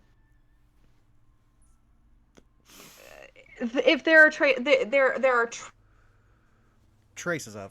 traces of magic, but they themselves are not considered. Yeah, they're not considered actual magical items. But these items in particular catch your eye, and I will tell you which one of them is the magical one. So you Okay. notice a pocket watch that is silver. It has a really gorgeous engraving of like a rose with thorns on the front. You notice a bottle. It looks empty, but it's labeled and it's sealed. You notice a black candle that is currently lit and burning with a green flame. You see a little black book that's leather bound, and it seems to be. It seems to have a little bit of wear to it. You notice a bag, like a mesh bag that is full of bone dice.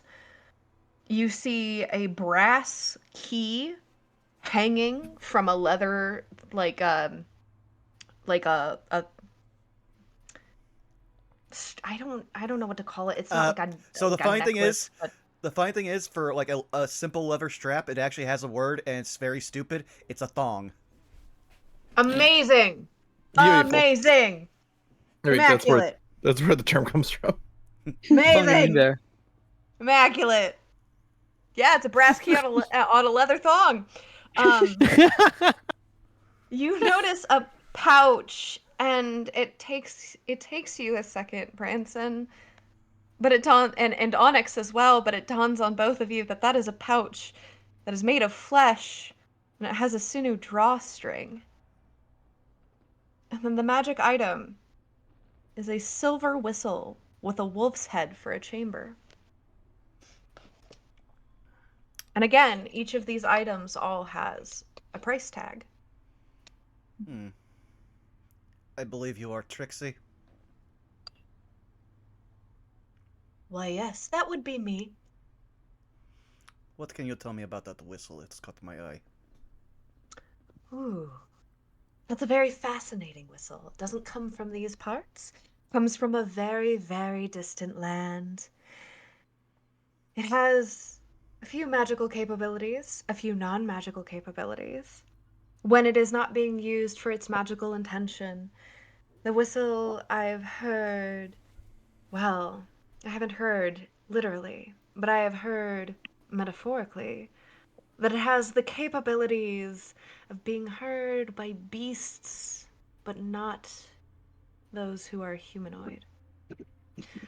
When activating the actual magic, I've heard that it has the capability of being heard with varying success across a singular plane.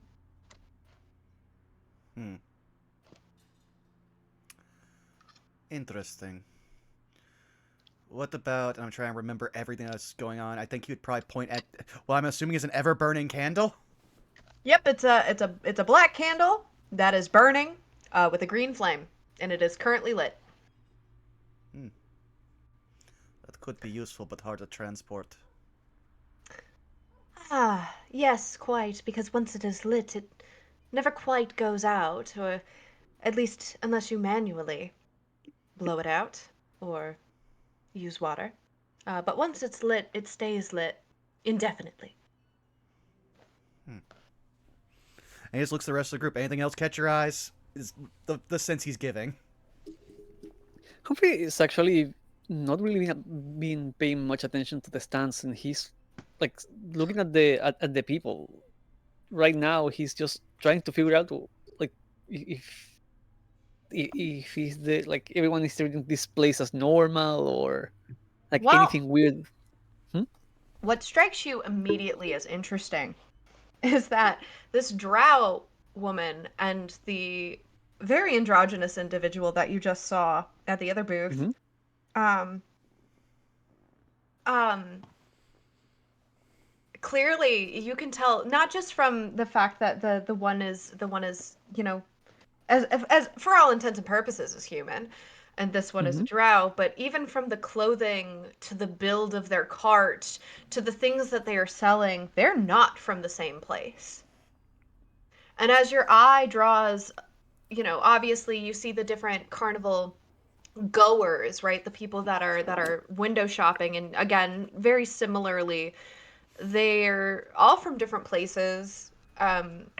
Some species of which you've never seen before, some that are very familiar and akin to you. But again, the thing that catches your eye about every single one of these booths, even as you just kind of sweep your gaze across them, is that every single person, every single, shall we say, visual aesthetic, the make, the craftsmanship, the artistry, is profoundly different on a cultural level. Mhm.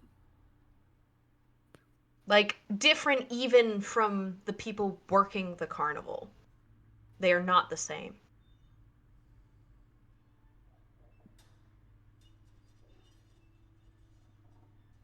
And as far as the just the regular people attending the market, like, do they seem to be treating this place as just another market, or anything weird on the moving of I the mean, crowd? they're many of them are gawking and balking at what they see.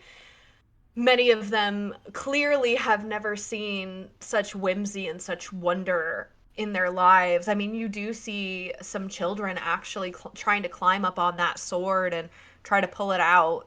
Um, there just seems to be a general feeling of whimsy and merriment and how do I put this? It's like if you made the concept of an artist alley far more enchanting and far more awe-inspiring. I mean, Hmm. I'll be real. Sometimes artist alleys really are that way. I was about to say, it's like you go to a con and they can't have an artist alley, so they put the artist in the vendor's room. Yeah.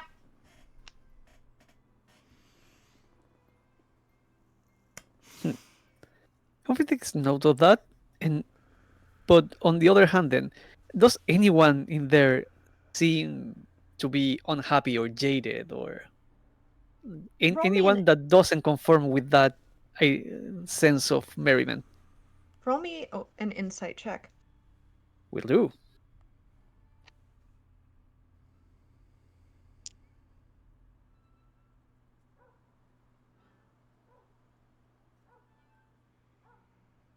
That's a 15. Just you. Just the four of you.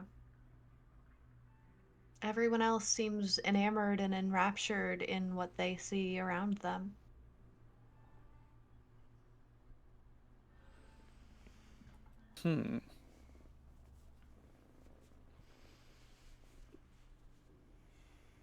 Humphrey looks at the group as if to say something, but looks at Razvan and stops himself.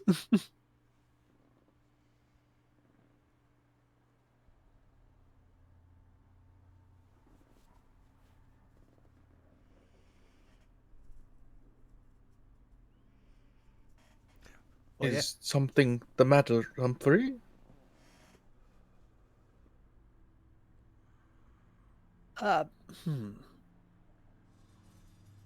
Maybe not. Maybe it's just me. Oh, no. Now, we have come to trust your instincts thus far. Or at the very least, voice your concerns. Well,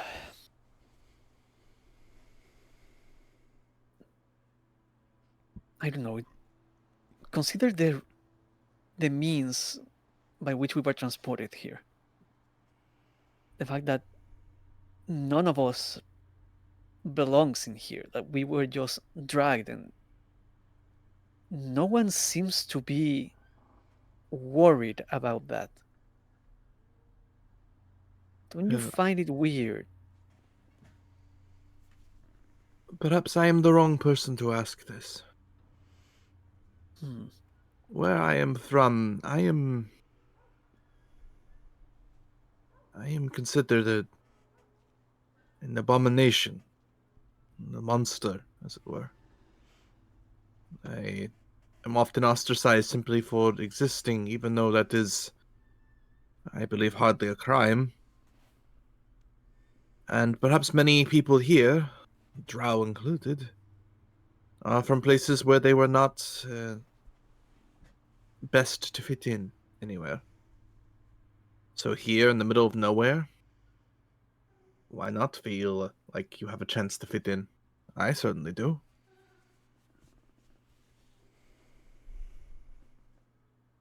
I can understand that.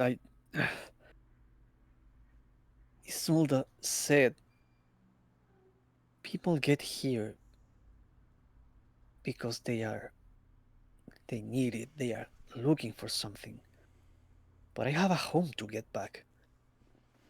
And I find it odd that no one else seems worried about getting away from this place. I would be much more inclined to enjoy the carnival, to partake in the festivities, but the fact that I don't know if I can make it back is... I just can't get over that fact, and again, it may just be me, but I find it odd that no one else shares that.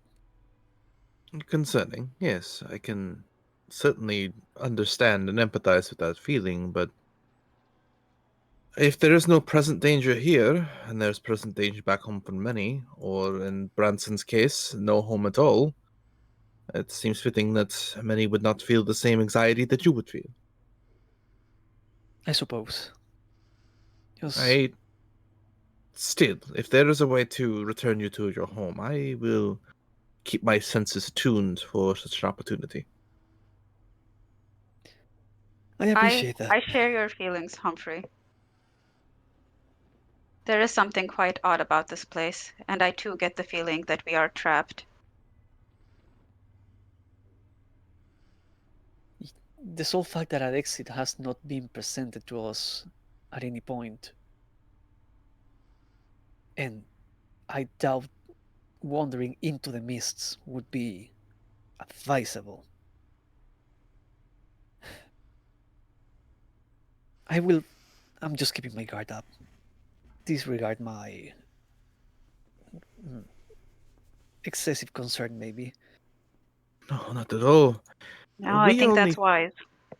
We only find trust in communicating and talking to each other. Otherwise, we risk alienating ourselves further in this place that we do not fully understand. Still, as much as I do not wish to wander aimlessly, it would seem that there are a number of places we could still explore to potentially find more information, even potentially a route to escape.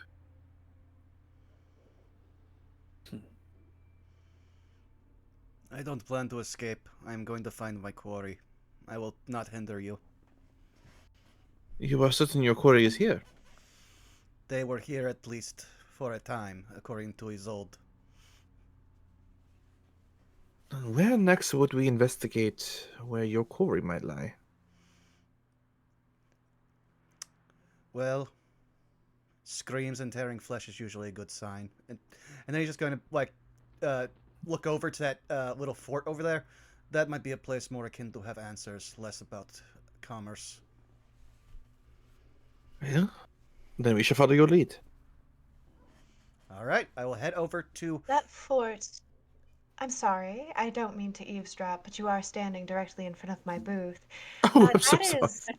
That fort that you're referring to, that is behind all of the tents is a, for lack of a better word, a break area for us. It is essentially a kitchen. It's so that we can eat. I promise you won't find anything that you're looking for there, but I'm sure if you stopped by, the lovely individual that is housed there would be happy to meet you and happy to say hello. Apologies, kindred. I do not believe I got your name. Taps the wooden sign above her. It's Trixie with an X. Ah, Trixie with an X. I am Razvan Fleur. Do you mind kind of flicking a piece of gold between his fingers, answering just one quick question for me? Depends on the question, but I can try my best. Do you remember how you got here? Through the mists. Same as us. Very well. He'll drop the single piece of gold onto the table. Now, what do you want for that gold? Another answer. Everyone that you've met here, did they also come through the mist to get here? Yes, and that includes the ringleader and the carnival leader. Anyone who finds the carnival came through the mists. And Isolde, she's been here long? That I don't know. I don't usually get the chance to go inside the carnival myself. I tend to be a little busy. Respectfully. And if we wanted to get information as to the carnival's comings and goings, maybe particular interesting guests, who would you recommend we talk to? Information circles this place like a cat chasing a mouse. If you want to find answers, you have to look in more than one place. There are many hiding places, many crevices, many cracks, many holes. But some mice are easier to lure out than others. Each mouse has a different personality, and each mouse has a different favorite food. You might find what you're looking for in a very, very easy sense. See, a game of cat and mouse. Very fun. Well, thank you so much for your time, Trixie with an X. I'm certain if we... What are you buying with that gold piece, sir? What is worth 1 gold? Well, most, not all of the things in front of me, a gold can buy you. Do you want me to pick for you? Surprise me, Trixie with an X. No. Brant is just going to put a hand on your shoulder. Don't go for the bag of flesh. Anything with the bag of flesh. Surprise me. Roll me a d6. 1d6. Got it. 4. 4. Interesting. Her hand gracefully and you almost miss it in a very sleight of hand sense, swipes across the table. And she sets in your hand a little mesh bag. And inside are the dice made from bones. You'll find these to be particularly interesting. I'm very, very fascinated by the individual, the artisan who managed to carve these. They are normal dice, if it were, but what you'll find particularly interesting, if I may, is that those were carved from the knuckle bones of a black dragon.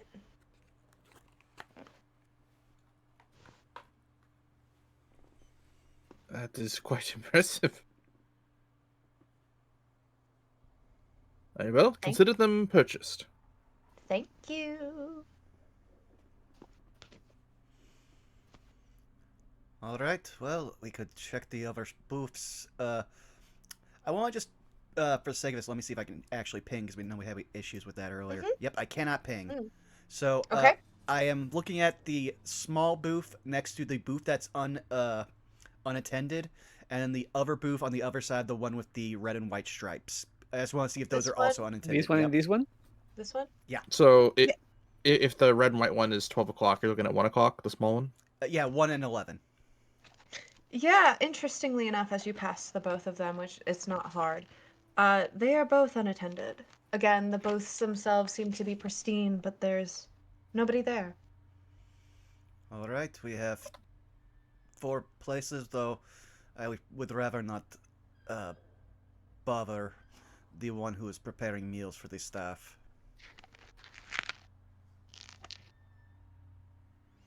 So I'd be like, 1, 2, You- 3. You may find this helpful, Okay.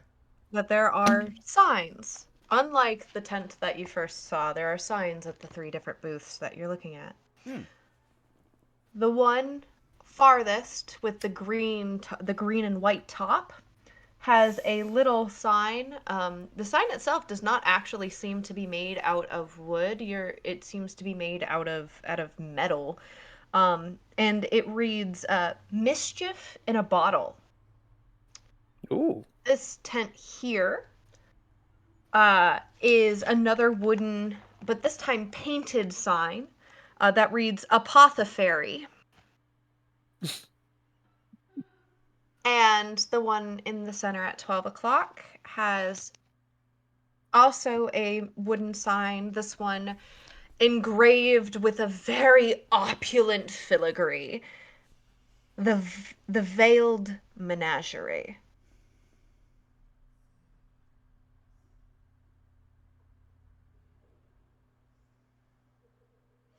I originally thought the mischief in a bottle would be the apothecary, but no, it's the other one. Not a bad name for a bar, though. And for your sake, to help with, because there are many names, I will go ahead and drop the labeled map in our chat. Oh, lovely. Ah. Yeet.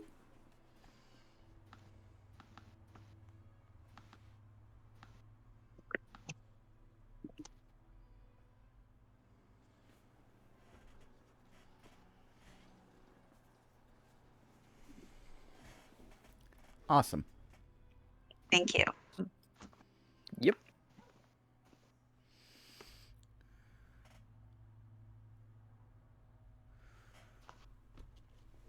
Well, I think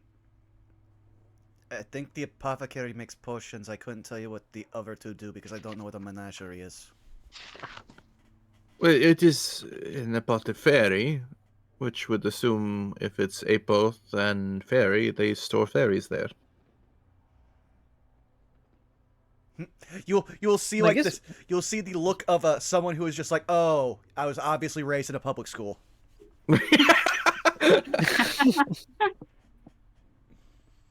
My thought would have been an apothecary run for by a fairy, but I guess that's another option. It could be simply a catchy name. Humphrey, as you say it, you look over at the booth, the apothecary, and you Yeah. notice a 5'5" individual with interestingly enough, bright ombre silver and blue wings fluttering Interestingly enough, they're cloaked in what I can best describe as like steampunk garb. Ooh. You said 5'5"? Yeah, 5'5". The world's tallest sprite. Let's go. So I was just gonna say, man, the Mists do weird things. That's also kind of like the Magic the Gathering setting where everything is only like 2 inches tall, but unfortunately anyone who plane shifts there gets shrunk that to size, so it doesn't matter.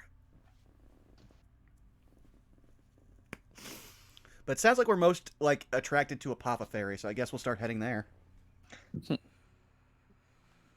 Yes, come on, come all, get your potions. I've got potions. You want to make someone fall in love with you? I can make that happen. You want something random to happen, completely unexpected. I can make that happen. Get your potions. Get your potions. Potions.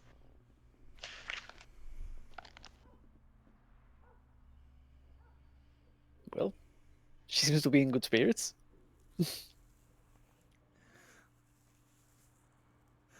He'll just gesture because I don't think Branson doesn't seem like a guy who has ever used a potion before.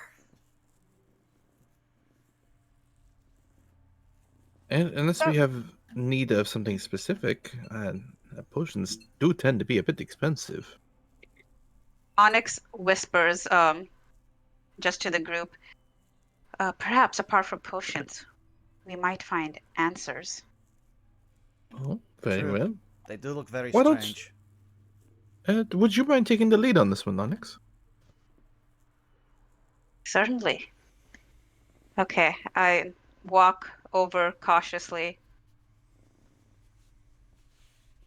Get your And I potions. Oh, hi. Hi. Do you want to buy a potion?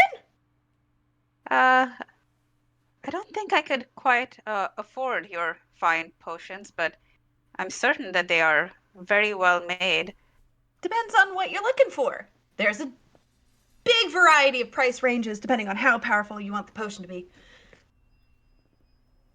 I want to point out that this entire booth looks like a pop-up laboratory.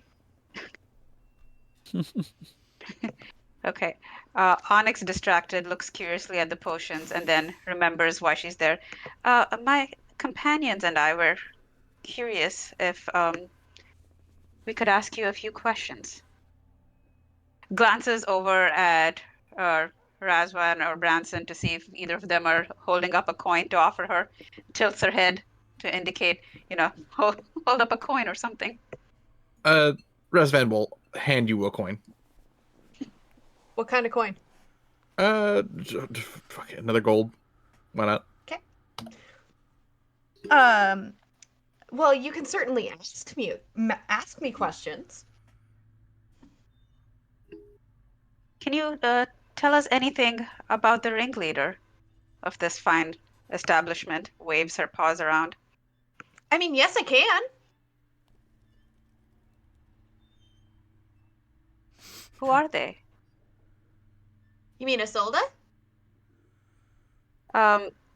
Yes. Or do you mean the act? Like, okay? Question: do you mean Isolde as in the carnival leader, or do you mean the big top ringleader? Because those are two different people.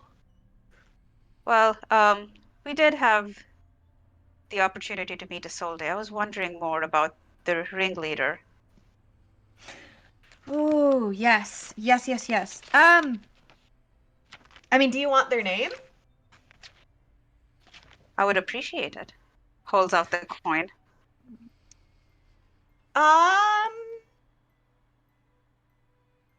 Snags the coin. We'll have to see. This isn't quite the right. You're gonna need more than a name if you're gonna give me a gold. But yes, the ringleader's name is Sir Wheel. Onyx glances over at her companions to see if there's a flicker of recognition, and then turns back to the sprite.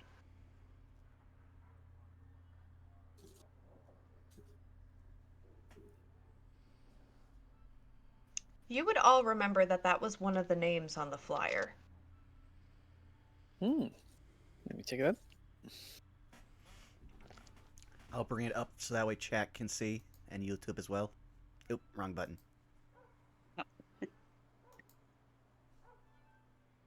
Sir Will and Co. Yep. Oh, for a second there, I thought you said Sir Real, and I was just be like, Branson wouldn't get the pun. Surreal. It's almost like the name is a double pun. Is there anything else you can tell us about this surreal? Do they perhaps have a magical ability to transport people through mists? I mean, I can tell you more about them. I don't know anything about people being able to like alter the mists or anything. I don't even know if anyone like I don't know if there's even like an entity capable of that. That'd be really sick though. Oh, that would be a really powerful person, I'd think. But I don't know if such entity exists. Mists kind of just do their own thing. Did you come here through the mists as well? Oh yeah. Oh yeah, absolutely. Have you ever considered leaving through the mists again? Have I considered? Yes.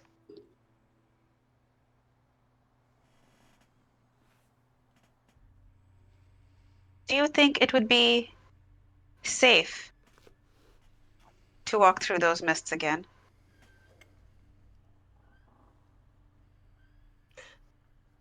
Are you asking for an opinion or for guidance? A little bit of both, perhaps. I'm just wondering if there really is an exit through those mists. I'm an alchemist. I don't give guidance. I need all That is my fair. clerics to start laughing. Okay. I know. Oh, no, trust me, I am. But it's more like I'm laughing because you just gave us the equivalent of, man, this is a Wendy's. Sorry, please continue, Sheila. That's fair.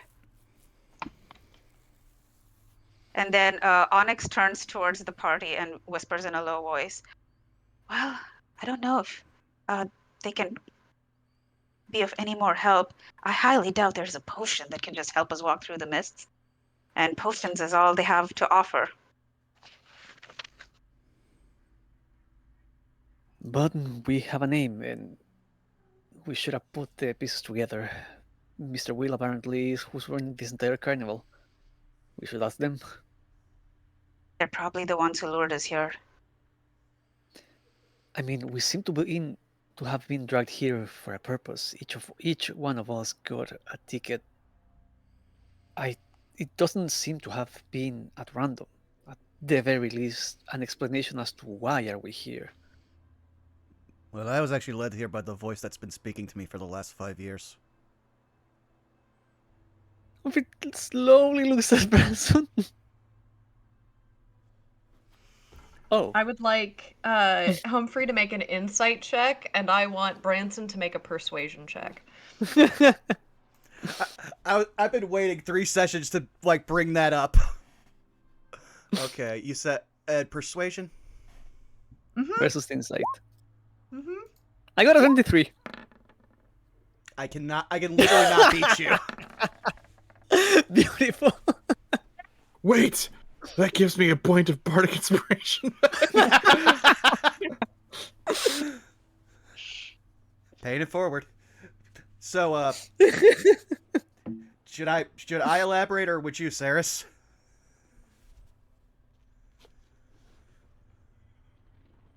I think, for the sake of this, Humphrey, I do a once-over of Branson and consider what he just said. First and foremost, he seems to be stating it with full conviction. He's not bullshitting you by any stretch of the imagination.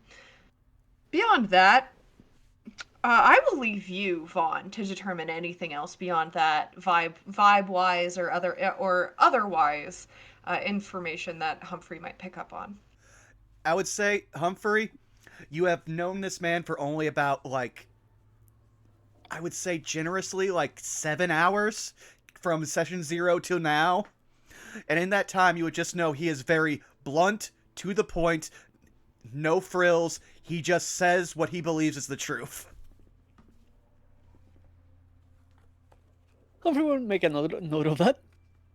He will say nothing. It's like, okay.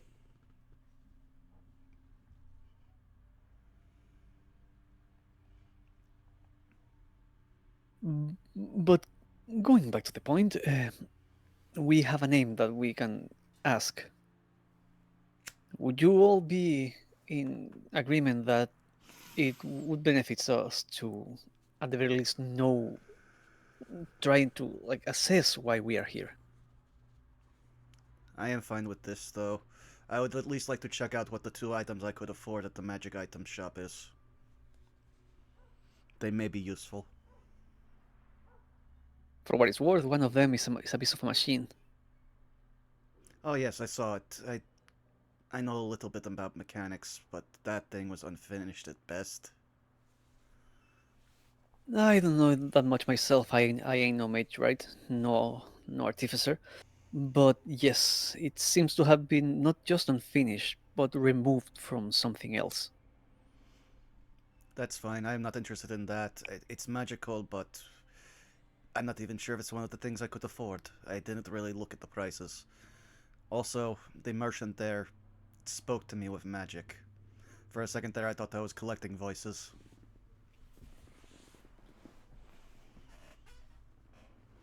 So how many voices are there?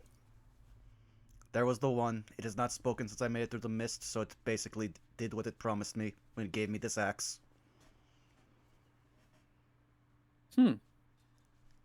And Question for later. okay. And then there was the magic item seller, who I guess is also magic. She spoke to me without any of you hearing. So I will go see what she has. And Branson will just kind of, walk right on over and then just see if he can get through the people to, like, talk to the person there. I forgot that they were androgynous, so I was doing a lot of gender assuming there. They are androgynous, but you do manage to get through pretty easily. Okay. Hello. I believe Hello? this... Yes. I don't see a sign. What is your name? Furore.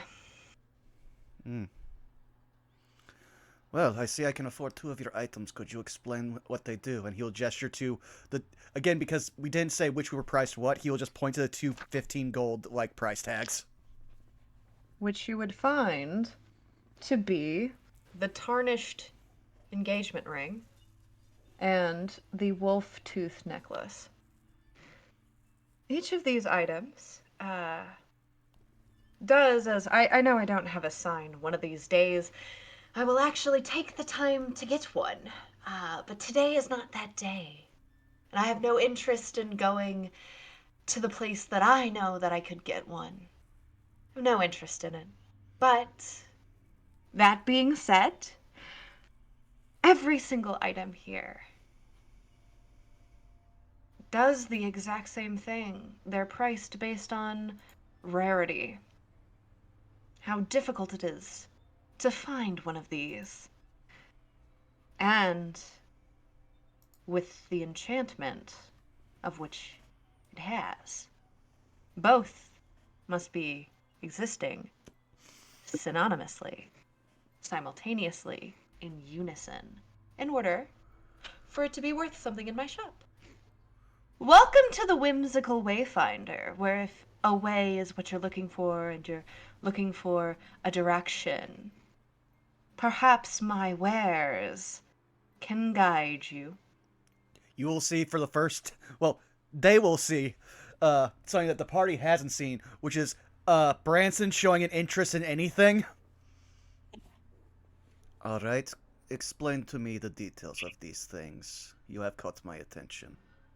Well, I must admit I overheard you all talking about needing to find your way in the mists. One of you even mentioned wanting to traverse the mists. Each of these items can help with that. All right, then. I will take the ring. Interesting. I wouldn't have pegged you as one to take the ring. Fascinating. That'll be 15 gold pieces. He'll hand them the gold pieces and take the ring. You have in your inventory one tarnished engagement ring. If my sheet will let me add it. There we go.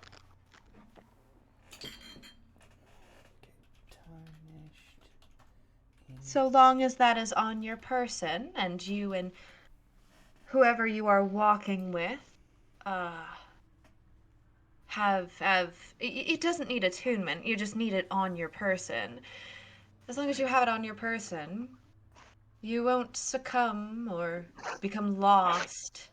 If you choose to wander, you will find direction. Of course, that's why they're called wayfinders. All purchases are final. Duly noted. And he will give a nod, walk back. Well, it may not take you back to your homes, but it will allow us to traverse the mists. And he'll just show the ring. Huh, that would be rather useful. Is that for personal use, or would it benefit all of us? She said that as long as you are as you are traveling with me, you will be under the same protection. Though she did not explain any specifics, and I have no way of fully learning. But as You what do hear, I realize that was rude of me. I do prefer they. Gender is weird, but thank you. Ah, I was. Yeah, nope. Just gonna take the L on that one. So It happens to the best of us, I promise. Sorry for eavesdropping. no.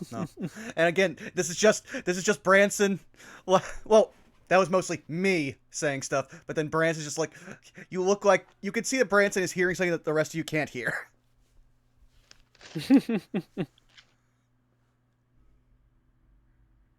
In all honesty, in the short time I've known them, I have heard them more than I've heard the actual voice.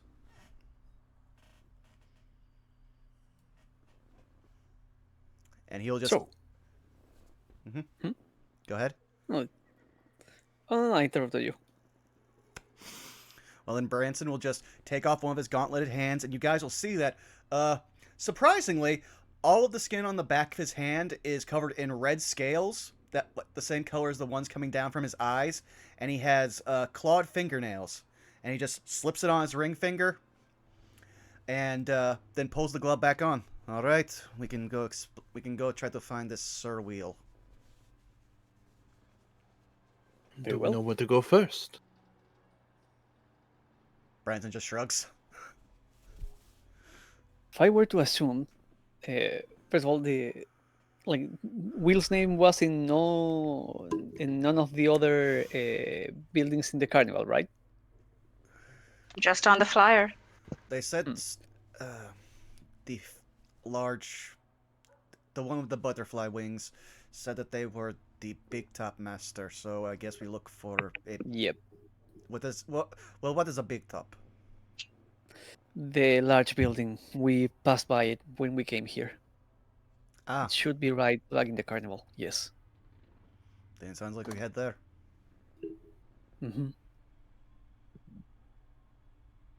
And hopefully we'll get answers there. So you're heading back? Yes. Yeah.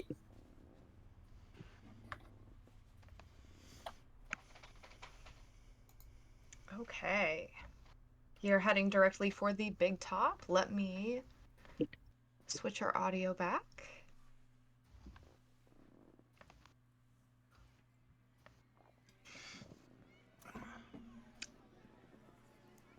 Let me do some rolls really quick. Ooh. I hope the timer at this carnival is much friendlier than the one that starts out Witchlight, because we are already halfway through that day and we've only been there for like 2 hours.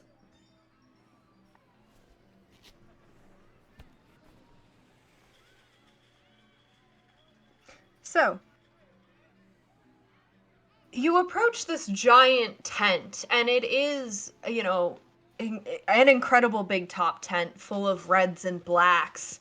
The wooden fence around it seeming to keep things in. You notice that the tent flap is open. And at this current moment in time, you actually hear the sounds of music coming from the big top. As you approach, you notice that there is a sign on it that reads acts, and then underneath it you see the main event, and that has like a bunch of stars and like filigree around it.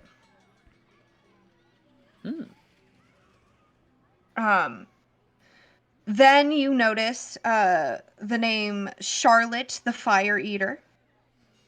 Underneath that, you notice Amelia the Vampire. And then underneath that, you see the words, The Living Band. Seeing that, you will watch Branson immediately take his axe out of his sheath and start gripping it intensely at Vampire. Which, fun fact, is this tent 300 feet wide? Yeah. I see, you've hoisted me. Mm-hmm. Is there a problem, Bronson? Vampire. Not quite, though my father was one. No, the sign. Oh, I see. If they are part of the attraction, they clearly have some semblance of control over their state of being. He is going to stone-grindingly slow turn to you. The man I told you about was a vampiric necromancer. I see. And then he has been relatively, like, amicable to you, or at least not, like, neutral. You need to understand, if you stood near me and this light changed, you would be dead. Of that I am most thankful. However, while we are here, we may not want to make more trouble for ourselves than is needed. If we attack this vampire, for example, and it leads to us losing any sort of lead on your ultimate quarry, I do not think it would be worth it. You will see him make a big huff, slowly put the axe back on its 2 L hooks. I make no promises, and he will start heading into the big top. Humphrey will actually grab you by the pant leg. If you are to think tactically, I would remind you, people in the carnival seem to be working in concert. There is a strange camaraderie among them. I doubt they will take kindly if you attack one of their employees. My point being, even if you consider fighting a course of action, you would likely be bringing a lot more over you than you expect. And he lets go of your pant. Just for your consideration.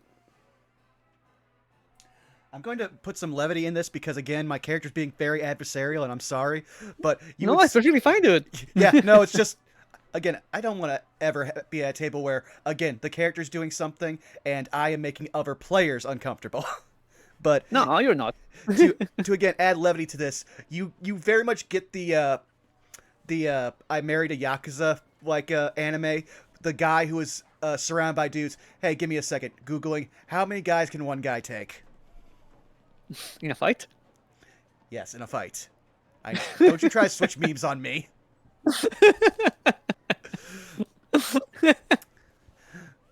But that being said, he'll just loudly exhale through his nostrils and start heading into the big top.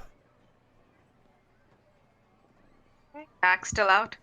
No, he slowly put it away, as in he is going to compromise until X happens. Okay, this might go with the some of the questions Sarah had us fill out for our character specifically. Yeah. Also, just for the record, when Razvan mentions his father being a vampire, like Humphrey will look at him. He's not saying anything, but he's showing attention.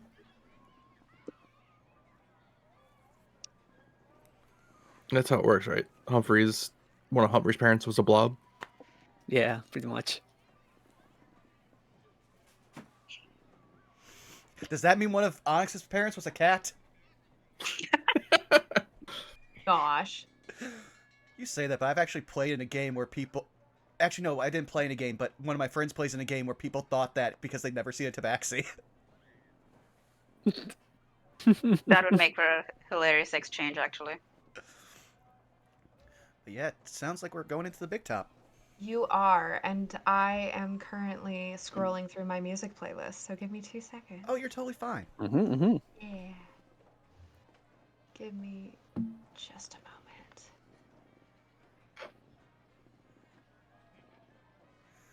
But yeah, I didn't expect there to be a bunch of undead going around. I also didn't expect my lantern to miss any undead. So yeah, Branson has gone from 0 to 100 very quickly.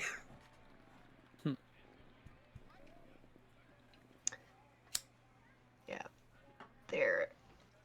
Almost there. There we go. All right. All right. Here we go. I'm preparing There for we Calliope. go.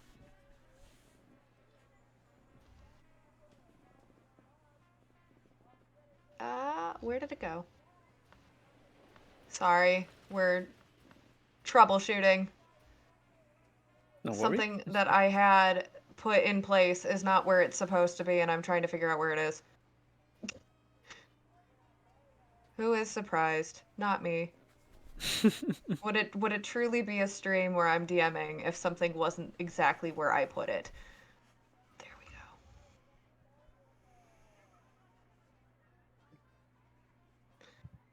go. Okie dokie.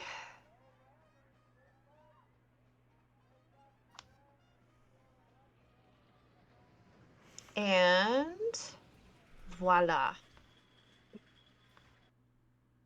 Audio check. Waiting for it to register. There we Whoa! go. That's loud. Bouncy. I tried to adjust, and it decided that I wasn't allowed to adjust. Well, no, it was just Is it, that it, fair? it wasn't like deafeningly loud. It just comes at you like I had both hands Oh, over yeah. my heart when it happened. 1000%.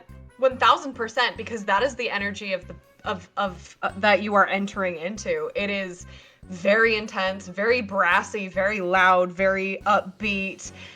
You notice that, unlike what you would expect, the actual, it's a round tent. It's got the center stage and 2 smaller stages. It's got a bunch of different like bleachers, like wooden bleachers, right? And this clearly isn't the main event because it's not full. It's not full, but what you notice in the center stage is honestly a little morbid. You start to realize why the title of The Living Band is the name of the group, as, for example, one of them quite literally has a trumpet coming out of its mouth. You notice another one where its head morphs into a giant sousaphone, with audio coming out, music coming out. You notice one of them, its arms become and the fingers become the strings on a guitar. These individuals playing in this unfortunate very short loop of a song are their instruments. Immediately so disarmed, he is out of like bloodthirst mode. Branson's just going to lean over to Razvan and be like, "Why would anyone want to see this?" I do not know, but to each their own, I suppose. All right, let us find seats. Damn it, robot. You said we walked in on a whole cast of One Piece characters. Oh my gosh! I was going for body horror, not anime. God damn it! Keep an eye out, I suppose, for any people that might look like they're in charge, but also to see if we are being watched still. I will keep an ear out. If I hear anything from what I was taught, I will tell you. And as Okay. you take a seat, something interesting happens. The music dies down. That loop for a moment stops. You notice that they change, they shift, their bodies. There's a very strong sense of discomfort in this moment. I forget, how long does detect magic last? It would be gone already because it only lasts 10 figured minutes. I figured as much, but it was worth asking. Mhm. They begin to play another song, and for the sake of this, I'm going to keep us actually muted. It's much more somber, mournful. Something about it strikes each of you very, very, very intriguingly. And in this moment, I would like a charisma save from all four of you. Oh boy, at least that's one of the few things that clerics are proficient in. 21. 11. Ooh, 8. Oh, come on. 4. See, you jumped on the bewitch grenade early for us, Zan, and now everyone else is getting hit. I'm sorry. Razvan, you watch as most of the audience, as well as your companions, slump in their seats as the music continues to play. My 3 failed saves. Yes. You feel for a moment your spirit ripped from your body. Everything around you begins to dull into a muted, colorless glow. As now the seats around you are full of people that weren't there to begin with. And everything seems to be whirling as you float. And it dawns upon you in this moment that as the song is playing, you have entered into the ethereal plane.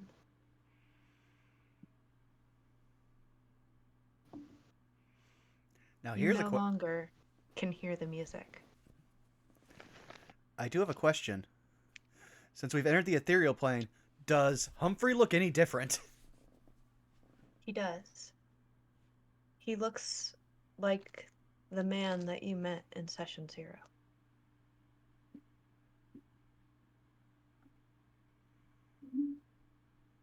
Huh.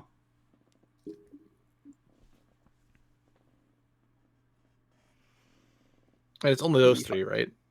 That experience this, or so Razvan's just sitting there watching them slump down.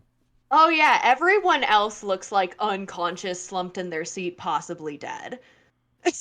Oh, like color leaving their faces, lips turning blue, like it's just you, this living band, and maybe 2 other people who are at this point now shrieking in horror, confused wildly at the sight that has just taken place. can Razvan try to identify what's causing this state? Your choice, Arcana or Religion. Let's see. They're the same, so we'll go 19 Arcana. You're a bard. You're a bard. Bards know bards. This is a spell. Not only is it a spell, it's a high-level spell, not to get meta. It is a powerful spell. They're casting a spell on the entire audience right now. All right, seeing his friends be in an almost death-like state, Razvan will quickly jot down a poem from memory and start to kind of hum the cadence of the syllables aloud and cast silence on the band. Ooh. Nice. Ooh. Okay.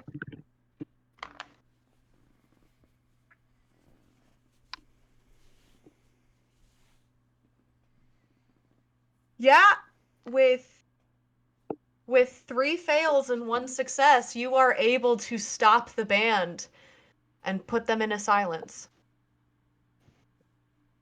Heck yeah. Does that bring his friends out? My The 3 princess. of you have a moment where everything is muted and quiet. And as if, like on a roller coaster with a huge drop, you are ripped from the ethereal plane and sent back into your bodies. And it is jarring, and it is nauseating, and it is painful.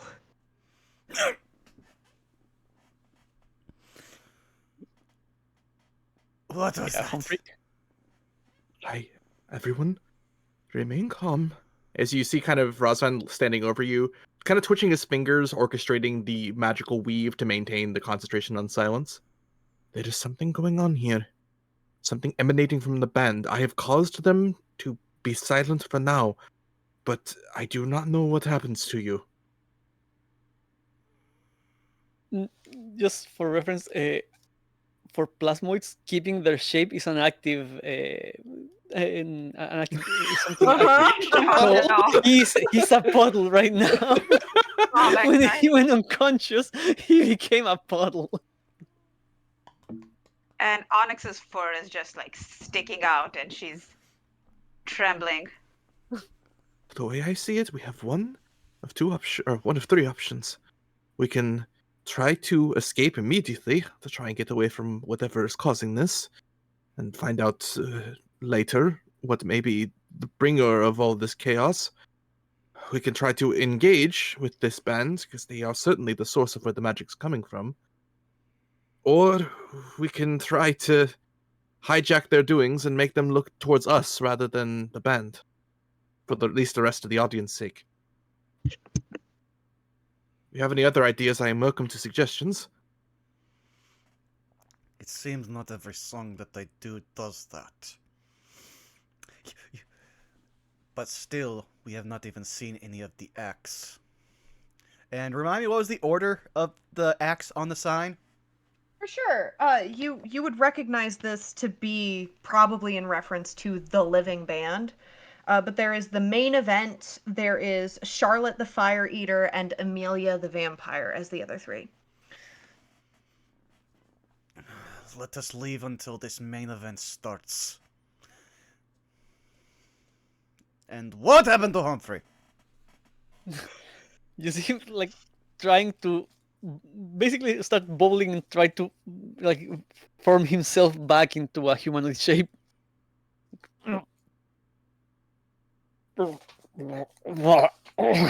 I hate this. We will investigate that later. Let us get out of this tent. I agree.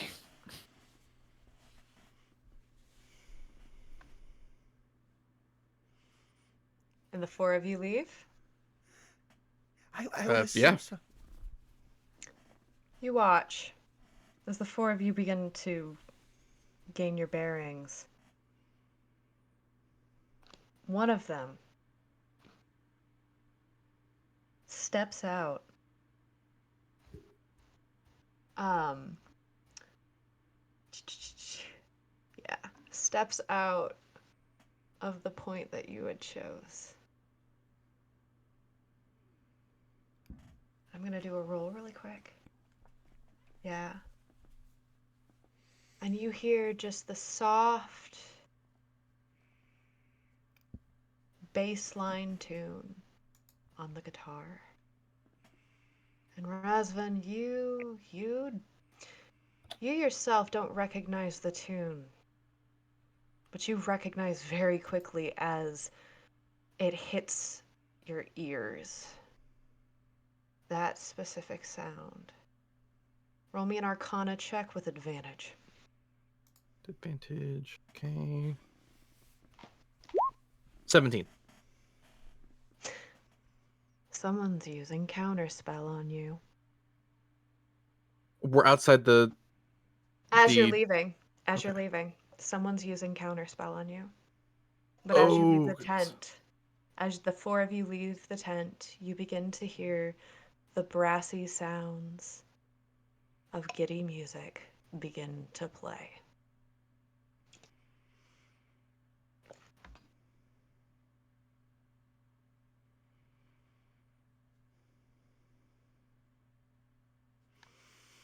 do we have enough time to escape before suffering whatever ill effects might be caused again? You do, Okay. and you are outside.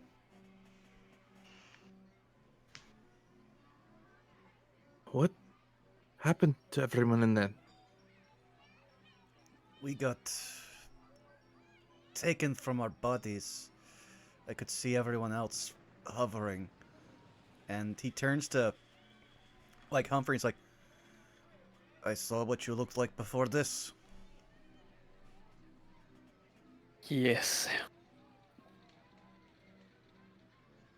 Now you understand why I'm having issues.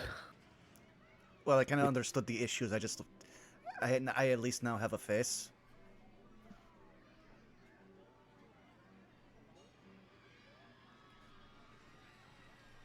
And for description, since I did not give one before, Humphrey as a human, he is about 5'10", rather young. He's 18 years old, tan skin and short black hair slicked back.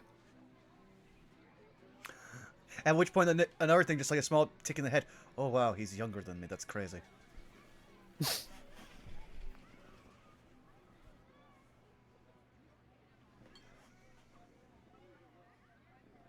I gather you were the one to get us out there, get us out of that, Mr. Razvan.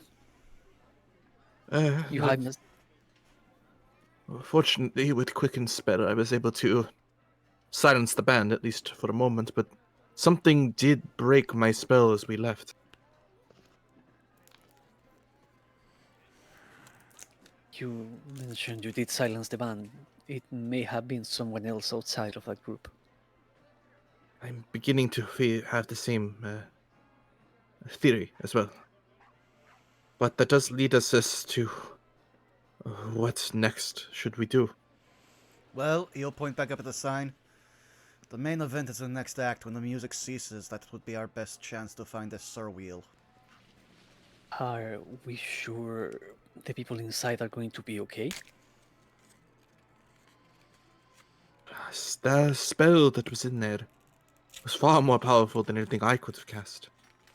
If we do not enter there with some form of plan or preparation, it could easily bring doom for all of us. Low is my heart to try and save those innocent inside. It will serve them not if I am dead. I am only truly suited to fighting the undead. Powerful magics. Well, I will cross that bridge when I get to it.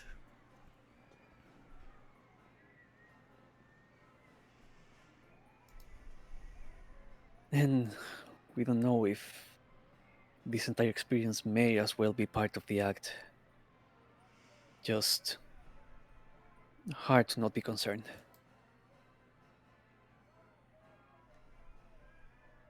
Yeah, let us steal our huts. Maybe we find another way.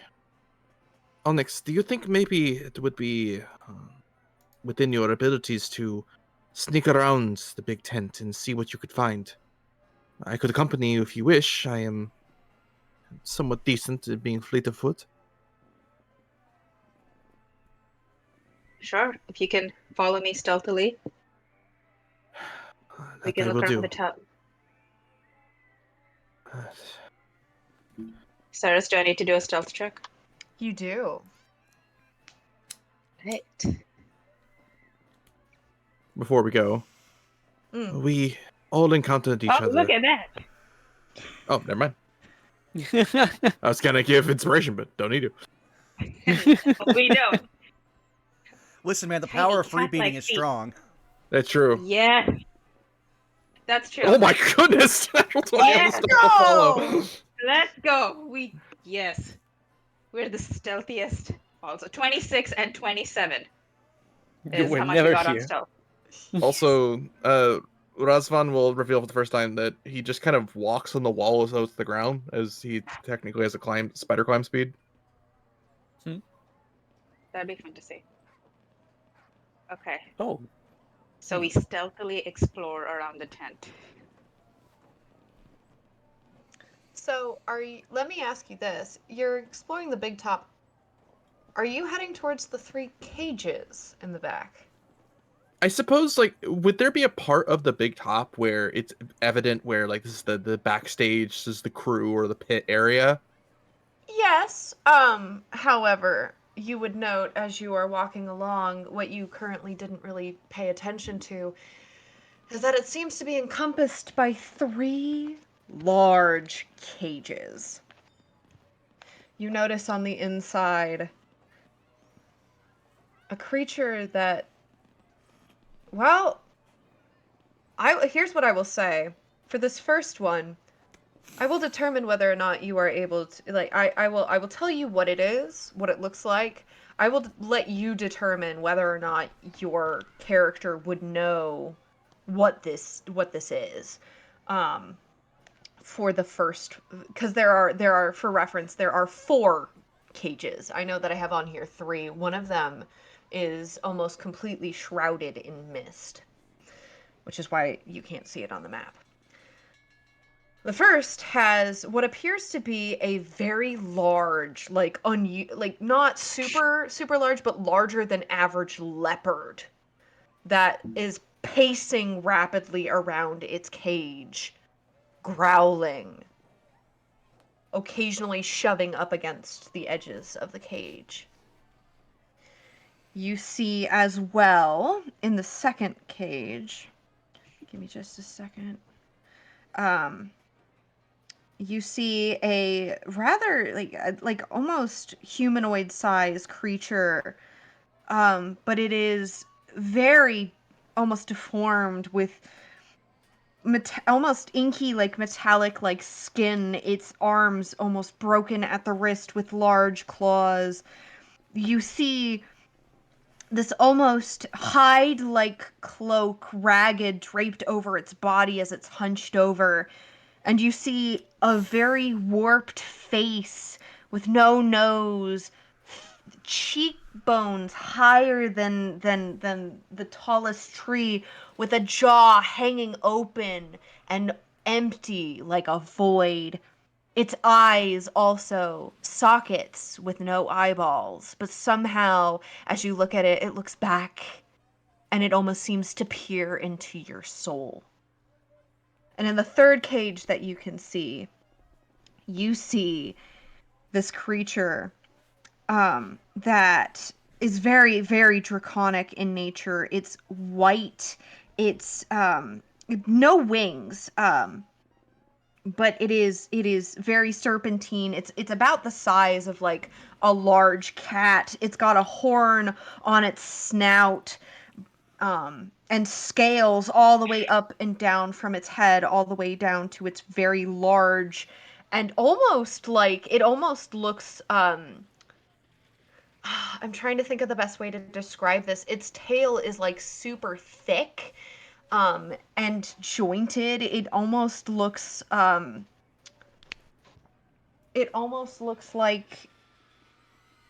I'm blanking on the name for it, but it's large, very large and very thick, and it looks like itself could be almost like used like a flail. And these 3, and again the fourth one, you now notice is empty, but it's shrouded in mist, seem to be like almost framing this smaller tent that's on the backside of the big top.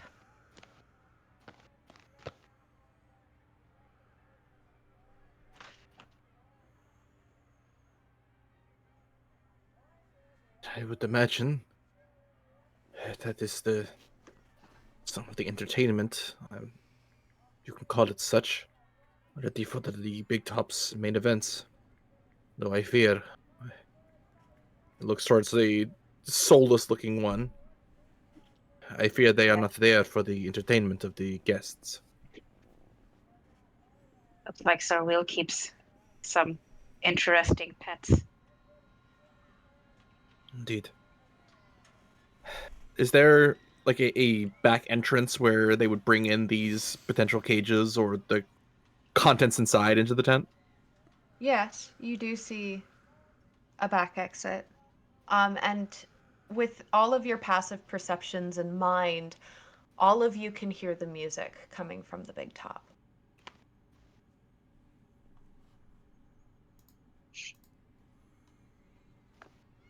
What do you say we try to sneak towards the exit on the back and see what we could see inside?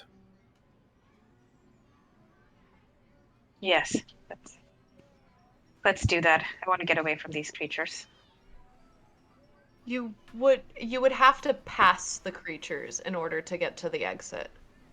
We still have our like super stealthy movement, right? I mean, you are being stealthy, sure. Yeah. Okay. Despite the dream that we may have met each other in this strange nightmare, and despite the horrid music that brings to our ears, allow me to share a few words of encouragement. We are the music makers, and we are the dreamers of dreams, wandering by lone sea breakers and sitting by desolate streams. World losers and world forsakers, on whom the pale moon gleams, yet we are the movers and shakers, and of the world forever, it seems. He's going to give you inspiration. Okay. Onyx stops trembling as much, looking at the creatures. Okay, let's continue with our exploration. Walks past them. Let me double check a thing really quickly.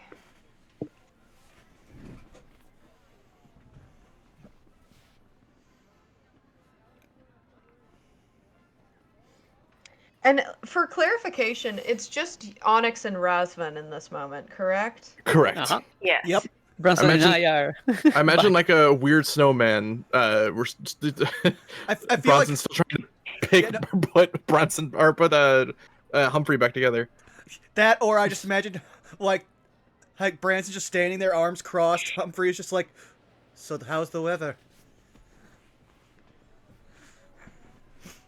Actually, if you want, Humphrey does want to say something to you. Go right ahead. We're standing. Actually, Humphrey looks at you. You mentioned, Mr. Branson. You mentioned that you lost your world to the mist.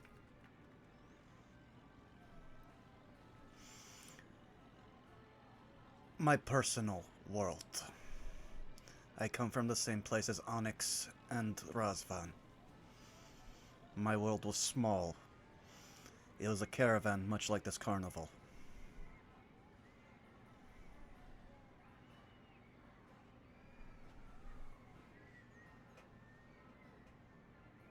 And how?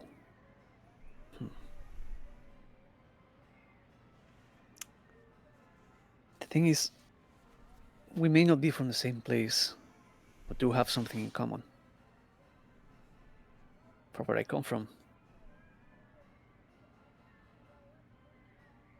He just raised an eyebrow. Oh, go ahead. Sorry, you were just pausing, so I wasn't sure if you wanted me to answer, but No, no, you're go fine. ahead. it hard to put into words is a world away from here. But from where I am, the place I was born was destroyed entirely, razed to the ground in one day by a sudden mist. They called it the Great Dead Mist, and everyone from my country knows to dread it. It has lingered It's a nightmare we remember to this day. I am not comfortable here. Everything here reminds me of that place, reminds me of that day. I am uneasy.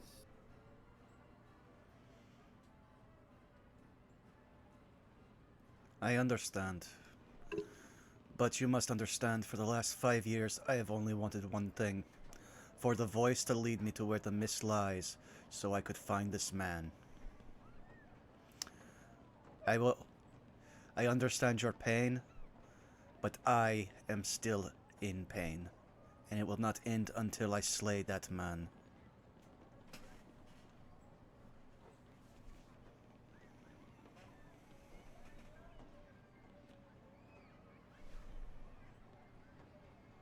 In that regard, I guess I understand what they mean. You being brought here to fulfill a need, if who you're hunting is here. But I do not belong here. I have a home to get back. I have a life to resume. No, I cannot be in this place. I cannot be this. You saw who I am now. As I said when I procured the ring, I will use it to find my quarry, but I will not hinder you in your goals. If you are given a chance to return to your world, I won't stop you. I'd like to retrieve my body. I'd like to recover my body first. But one problem at a time, I guess.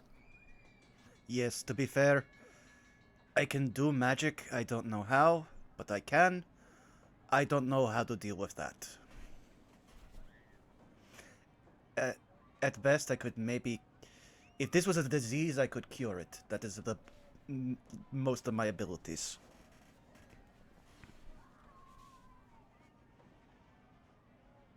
I don't know what it is either. Cannot say I have ever seen anything like this. Well, he feels like he dismissed your personal pain when because he is very much a guy who's been living in his own little world with very little social interaction for the past 5 years. So Neil, come over here. Let us see if this will at least work. I don't promise anything. Anything that at least we can try, yes. And again, I don't know how you smell without a nose as a plasmoid, but you will first smell the smell of burning ozone, and then you will see like a small current of black lightning flow from his palm into your chest as he casts Lesser Restoration to see if that will help. Which I know it won't, but he is trying. An attempt is being made. Listen, I only have 2 second-level spell slots. He's giving you a lot. Listen, I appreciate it for the roleplay. I know.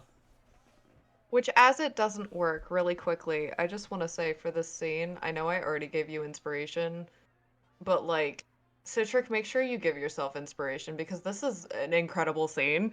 Holy shoot. Well done, you two. Thanks. I've never been complimented like that. Thank you. Yeah, good thank you. scene.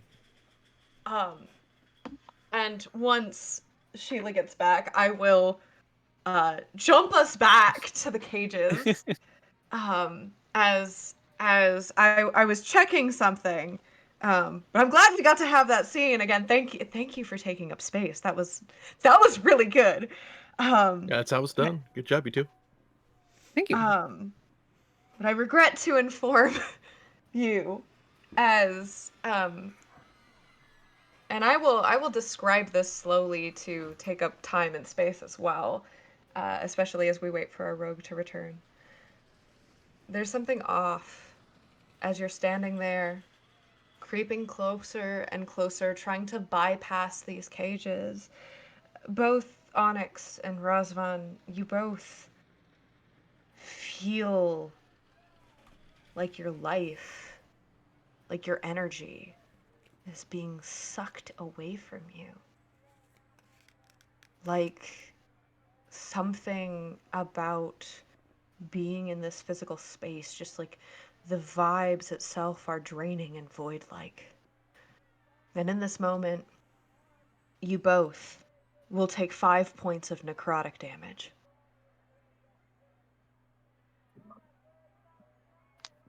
But we are not done there. As if that were not the only thing, Razvan, even with your natural 20, you look and your eye catches glimpse of that void-like stare that's coming from the second cage. And I would like you to make a Constitution saving throw. 11. Do I need to make one as well? You do not, as it is not looking at you, it is looking at your companion. And on an 11, I regret to inform you, as you will be taking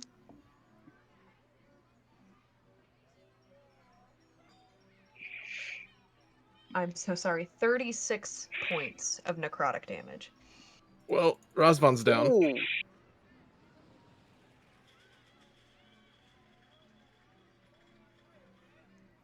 Do you make a Onyx- sound when you go down? I don't know.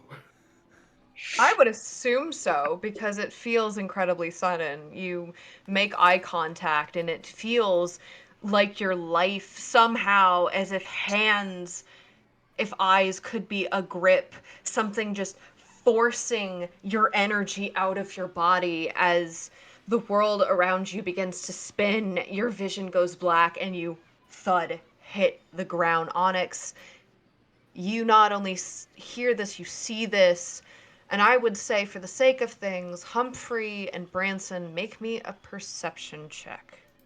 I We will do? definitely do that. Oh, what the fuck? I seem to have closed. Oh no, here it is. That's the one I wasn't seeing Roll20. You're fine. 15. Perception? Perception, yes. Wait, look.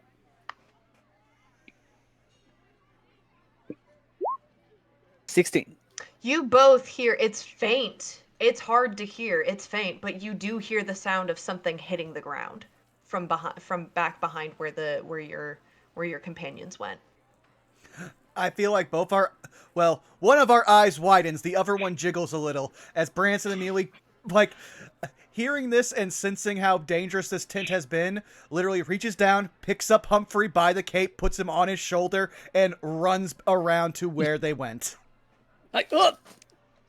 No time. And Onyx is shaking Razvan now. Razvan!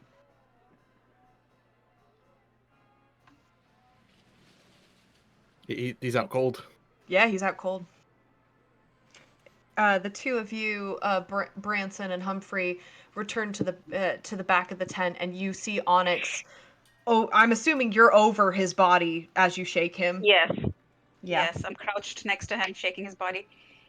He just collapsed. It was that thing. I don't make eye contact with it, but I point to the cage where the second creature is. Before you even finish saying that, you'll just hear a very loud and growling bark of "Up!" as Branson gives healing word. Give me a second here, I have to roll it. Branson, Uh-huh. the light on your lantern has changed. I will first roll the healing and then allow him to notice that. Oh no, that's Hex.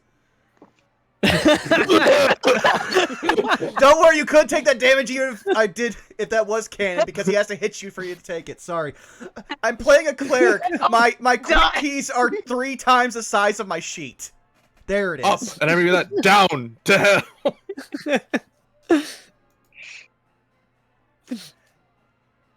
Yeah. Like, I get my healing gun. Oh no, that was the real gun. Shit. Well, I have played with someone who's the running joke with them is that they always, whenever they heal someone, they are doing healing damage. But you get 4 hit points back. Hey, that's better than death saves. The eyes! Don't look at the eyes! And he's gonna try and crawl towards, as quickly as he can, crawl towards Branson. Well, rip me having spell slots, because Branson now, again, you've only seen him do this once.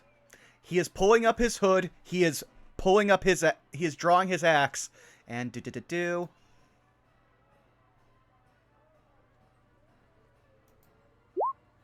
Detect evil and good. I'm looking for some undead. Which one of these cages has undead? It's the one that Onyx pointed at. I cannot kill it from here. Yeah, Humphrey trying to assess what he can do. Again, it's like there, but cannot look so. Out of options, he will just grab a dart and throw it like attempt to blind throw it into the direction the Onyx pointed at.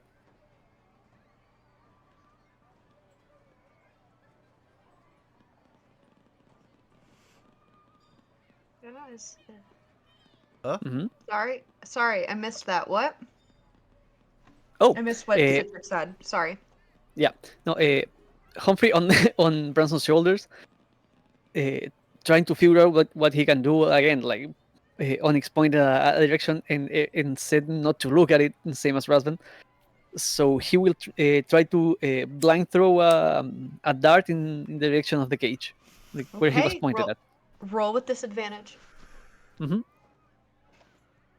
Yeah, sorry about that. My headphones were being janky. Oh, you're fine. 8.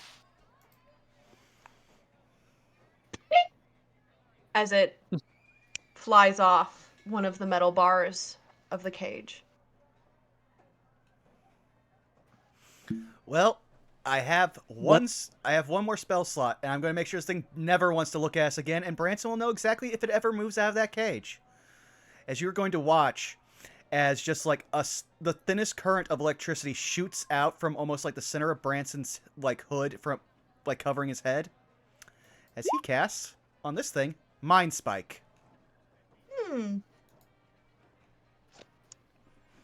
Before you cast your spell, though, Okay. and I have to apologize, Zan. Sincerely. Oh. As you continue to stand amongst its midst, the 4 of you continue to feel, and now 2 of you, for the first time, feel as if your energy is being sapped away, as you all take 5 points of necrotic damage. Back down. I'm sorry, Zan. That's okay. But that is a failed save. Okay, give me a second here. Wisdom save. So that's 14 psychic damage directly to its brain. Ooh. Apologies, my lovely headphone users. I'm going to turn my mic away as thank you. You deal this damage, and it. Oh, Discord ate all of that. I'm so sorry. Damn. It was worth a try. We'll figure out a way for you to get your primal screams out and also not kill headphones. Yeah. Well, I want you to imagine then a primal scream, because apparently we can't have nice things.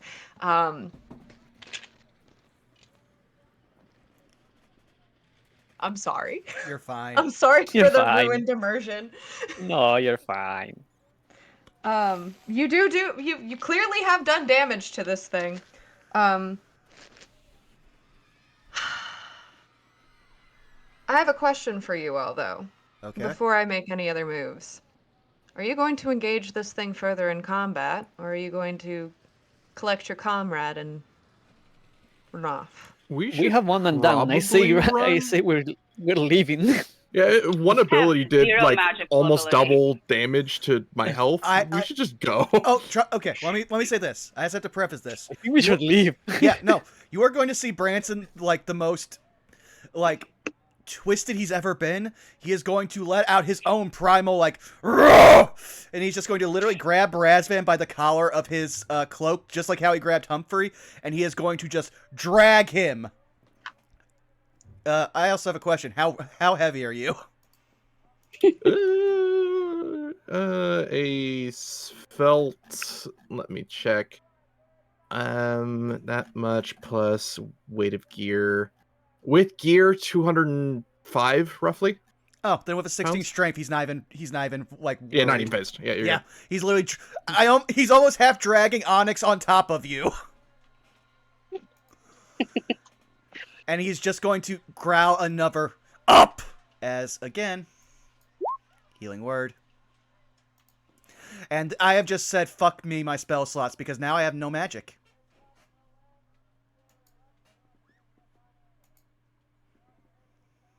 Ooh, good heal. Thank you. As yeah, basically his healing words are your body getting hit by a small jolt of lightning for clear. Stay down, don't move, and aggravate the wound. Okay. And we will try to get to a neutral place as we are dragging a very almost. Well, actually, you're a Daphmir. You already look almost like a dead body. Yeah. And I have to point out, for those of you who are a little, I don't want to say less preoccupied, but not carrying a body. So Onyx and Humphrey, you both notice something very particular as the three of you emerge, wrapping around back from the backside of the big top, back into the crowd, back near the streets. Not a single person has paid any of you any mind. There is no one who's drawn attention to the big top tent. No one is running in your direction. No one is running towards the back of the tent. There is no movement. There is no sound, no yelling. Everything is business as usual.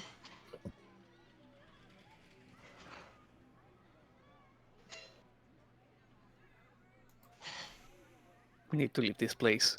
It's only getting worse. I agree. This is worse than the talking statues. I mean, the moving statues. Not only that, no one cares. This entire place is just numb. Unsettling. Yes. I will say this. After hearing all this, I will attempt to use the Wayfinder ring that I just got. And I am going to focus on my nemesis. Do I get a direction? On your nemesis? Yeah. You do not.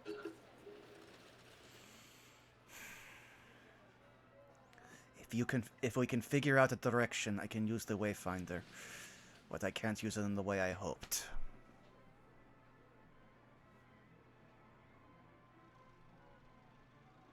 It would be better than staying around. We have to try something.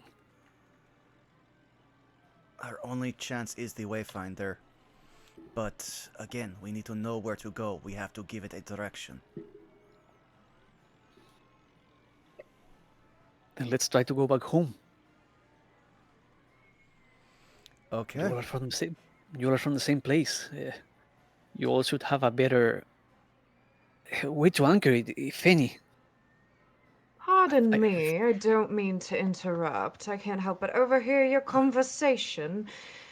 It does appear to me that what you might be looking for, you may actually find more of an answer by talking to the woman of the Hall of Mirrors. And who is The this moment, person? the moment Humphrey hears a voice, he is unsheathing his short sword and pointing it at the direction of the voice. What There- you see? Go ahead.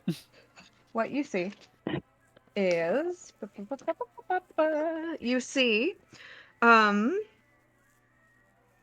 individual who is dressed he seems I mean, he's humanoid. He's fairly tall. He's about 6 foot.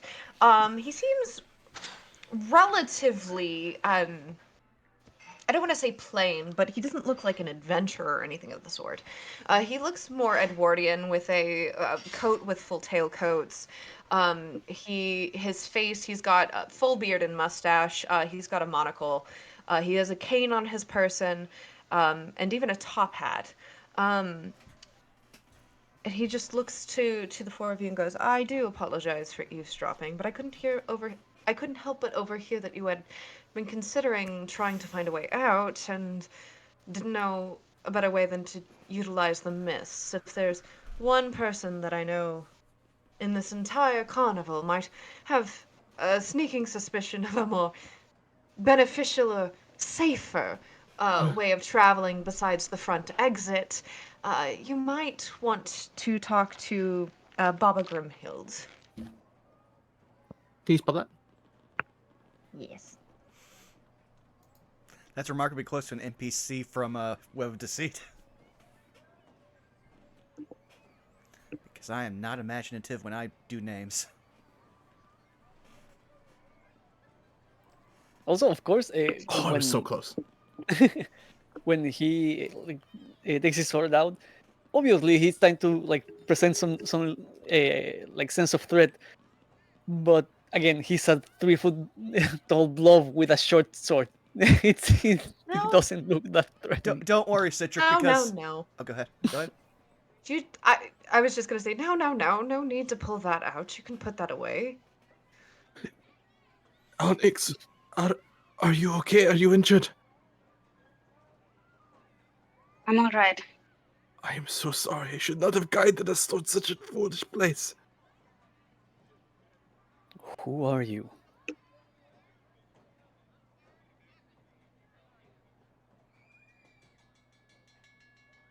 He says to the man with the top hat. To Baba Grimhilda. That's where we're going. That's where we're looking for, right? Yeah. Yeah, he's the one who told us that. We're just asking who the person who... We're asking the name of the person who randomly showed up here and talked to us. Oh, Yeah. My course, headset I'm is so currently sorry. being chewed on, so I keep losing so- sound. Oh no. You're good. You're good. Of course. You can call me Tyndall the Barker. Pleasure to make your acquaintance. And you are giving us this information. Why? Well, if I'm to be completely transparent, this kind of dog is not necessarily the most, shall we say, considered agreeable, amicable, another word that starts with A.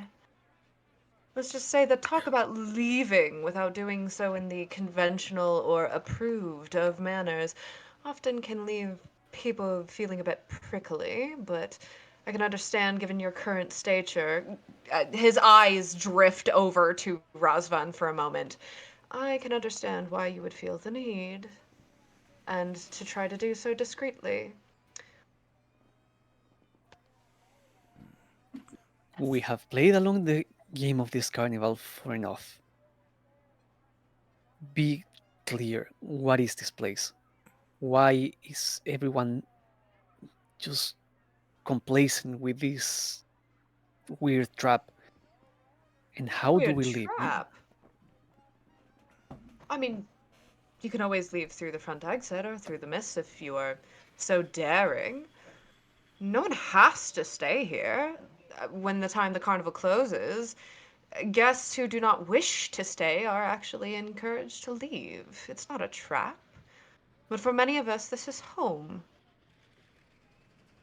I understand if your situation, whatever it is that you've encountered, I dare say I have no idea, has left you feeling a little bitter to the tongue, but with all due respect, this is just a place for having fun. You speak place- of you speak of respect, but in that tent, people's very essence was attempted to be ripped from them at the simple sound of a band. Oh, the waltz of the ethereal plane. Oh, that one's so much fun. Don't worry, people are always put back in their seats. And what of the creature in the cages? Oh, that would explain your current state. Guests are not supposed to go back there. What were you doing?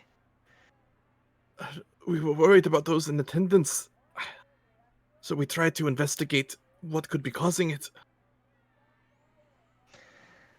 I understand, but of course some things are better left some stones are better left unturned. Thank you for your information. We will do with it what we can. And he is just going to hoist Razvan up and just put one of his arms over his shoulder, the other shoulder that doesn't house currently a Humphrey. No, Humphrey's on the floor. Okay. Humphrey got down. I was about to be like, Wait. wow, am I the Uber for this entire party? Wait, during this entire conversation, the uppies were ongoing? No, just no. there on your shoulders. Well, no. I imagined that, this is how I saw it. Me and Humphrey came around. Humphrey was on my shoulder. Did the spell, did the healing, grabbed Razvan, dragged him with you on him, got away. This guy showed up, and apparently Humphrey got down.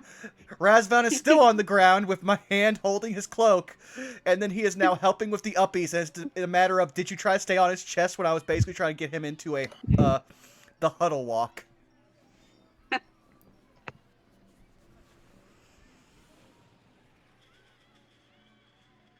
Hold on, Mr. Franson. Oh. I don't think we're leaving just yet.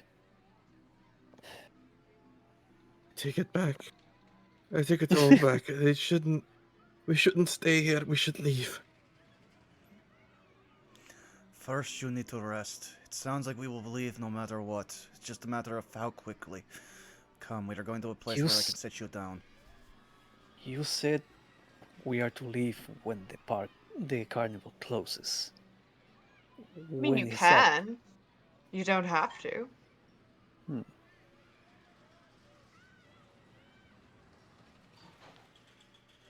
Usually people do, because anyone who comes to the carnival wants to see everything. And why would they not? We have many of different things, very, very peculiar, very entertaining, very fun things around the carnival. And of course there's the market, I'm sure you know that. But yes, usually people will leave when the carnival ends. People are encouraged to go back home. We do travel, but of course if anyone wants to stay and do their part, they're more than welcome to. But, as I said, there may be a few people here and there who might know a thing or two about leaving without doing it the, shall we say, conventional way.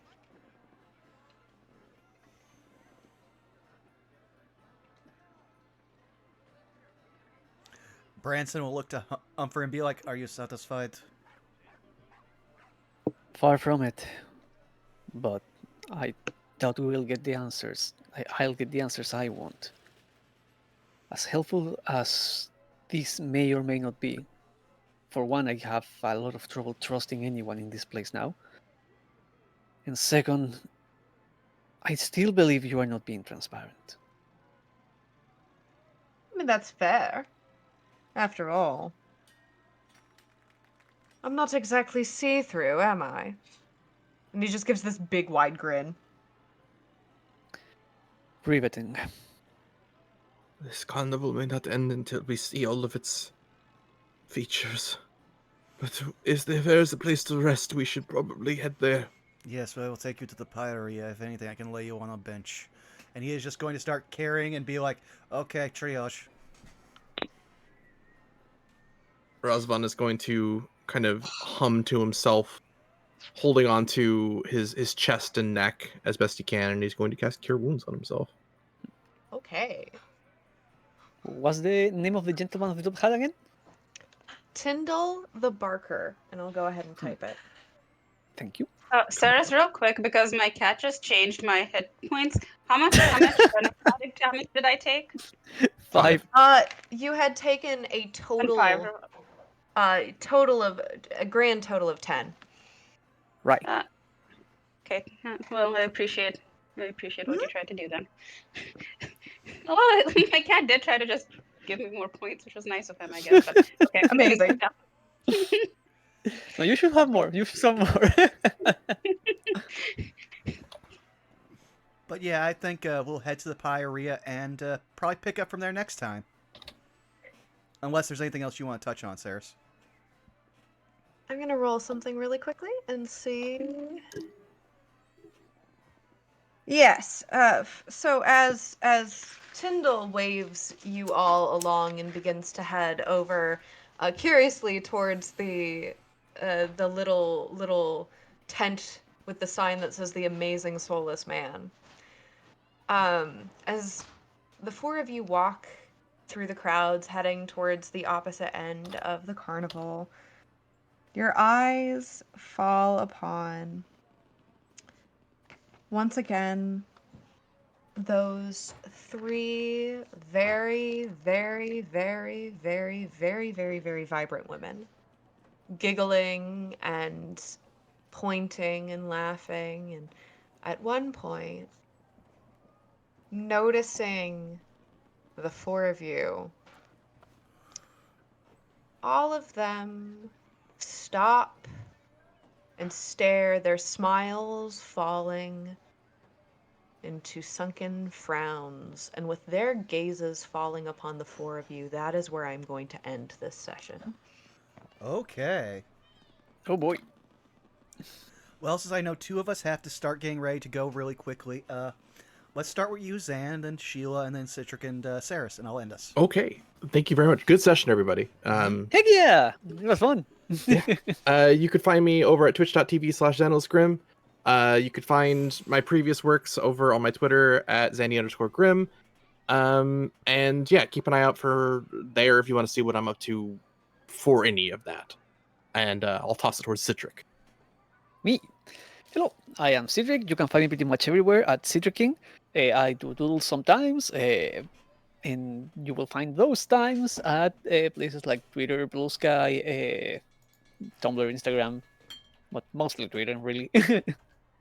Otherwise, I am here every other Sunday when we play Those Wonder. So, Sheila!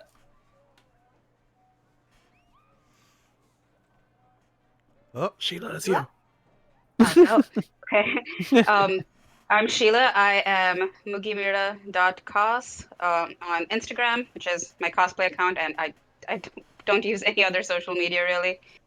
And I will be here 2 Sundays a month for All Those Wander. Thank you for tuning in. Yeah. Saris? Yeah. Echoing that, thank you all for tuning in. Thank you all for coming. I hope you all had as much fun as I did.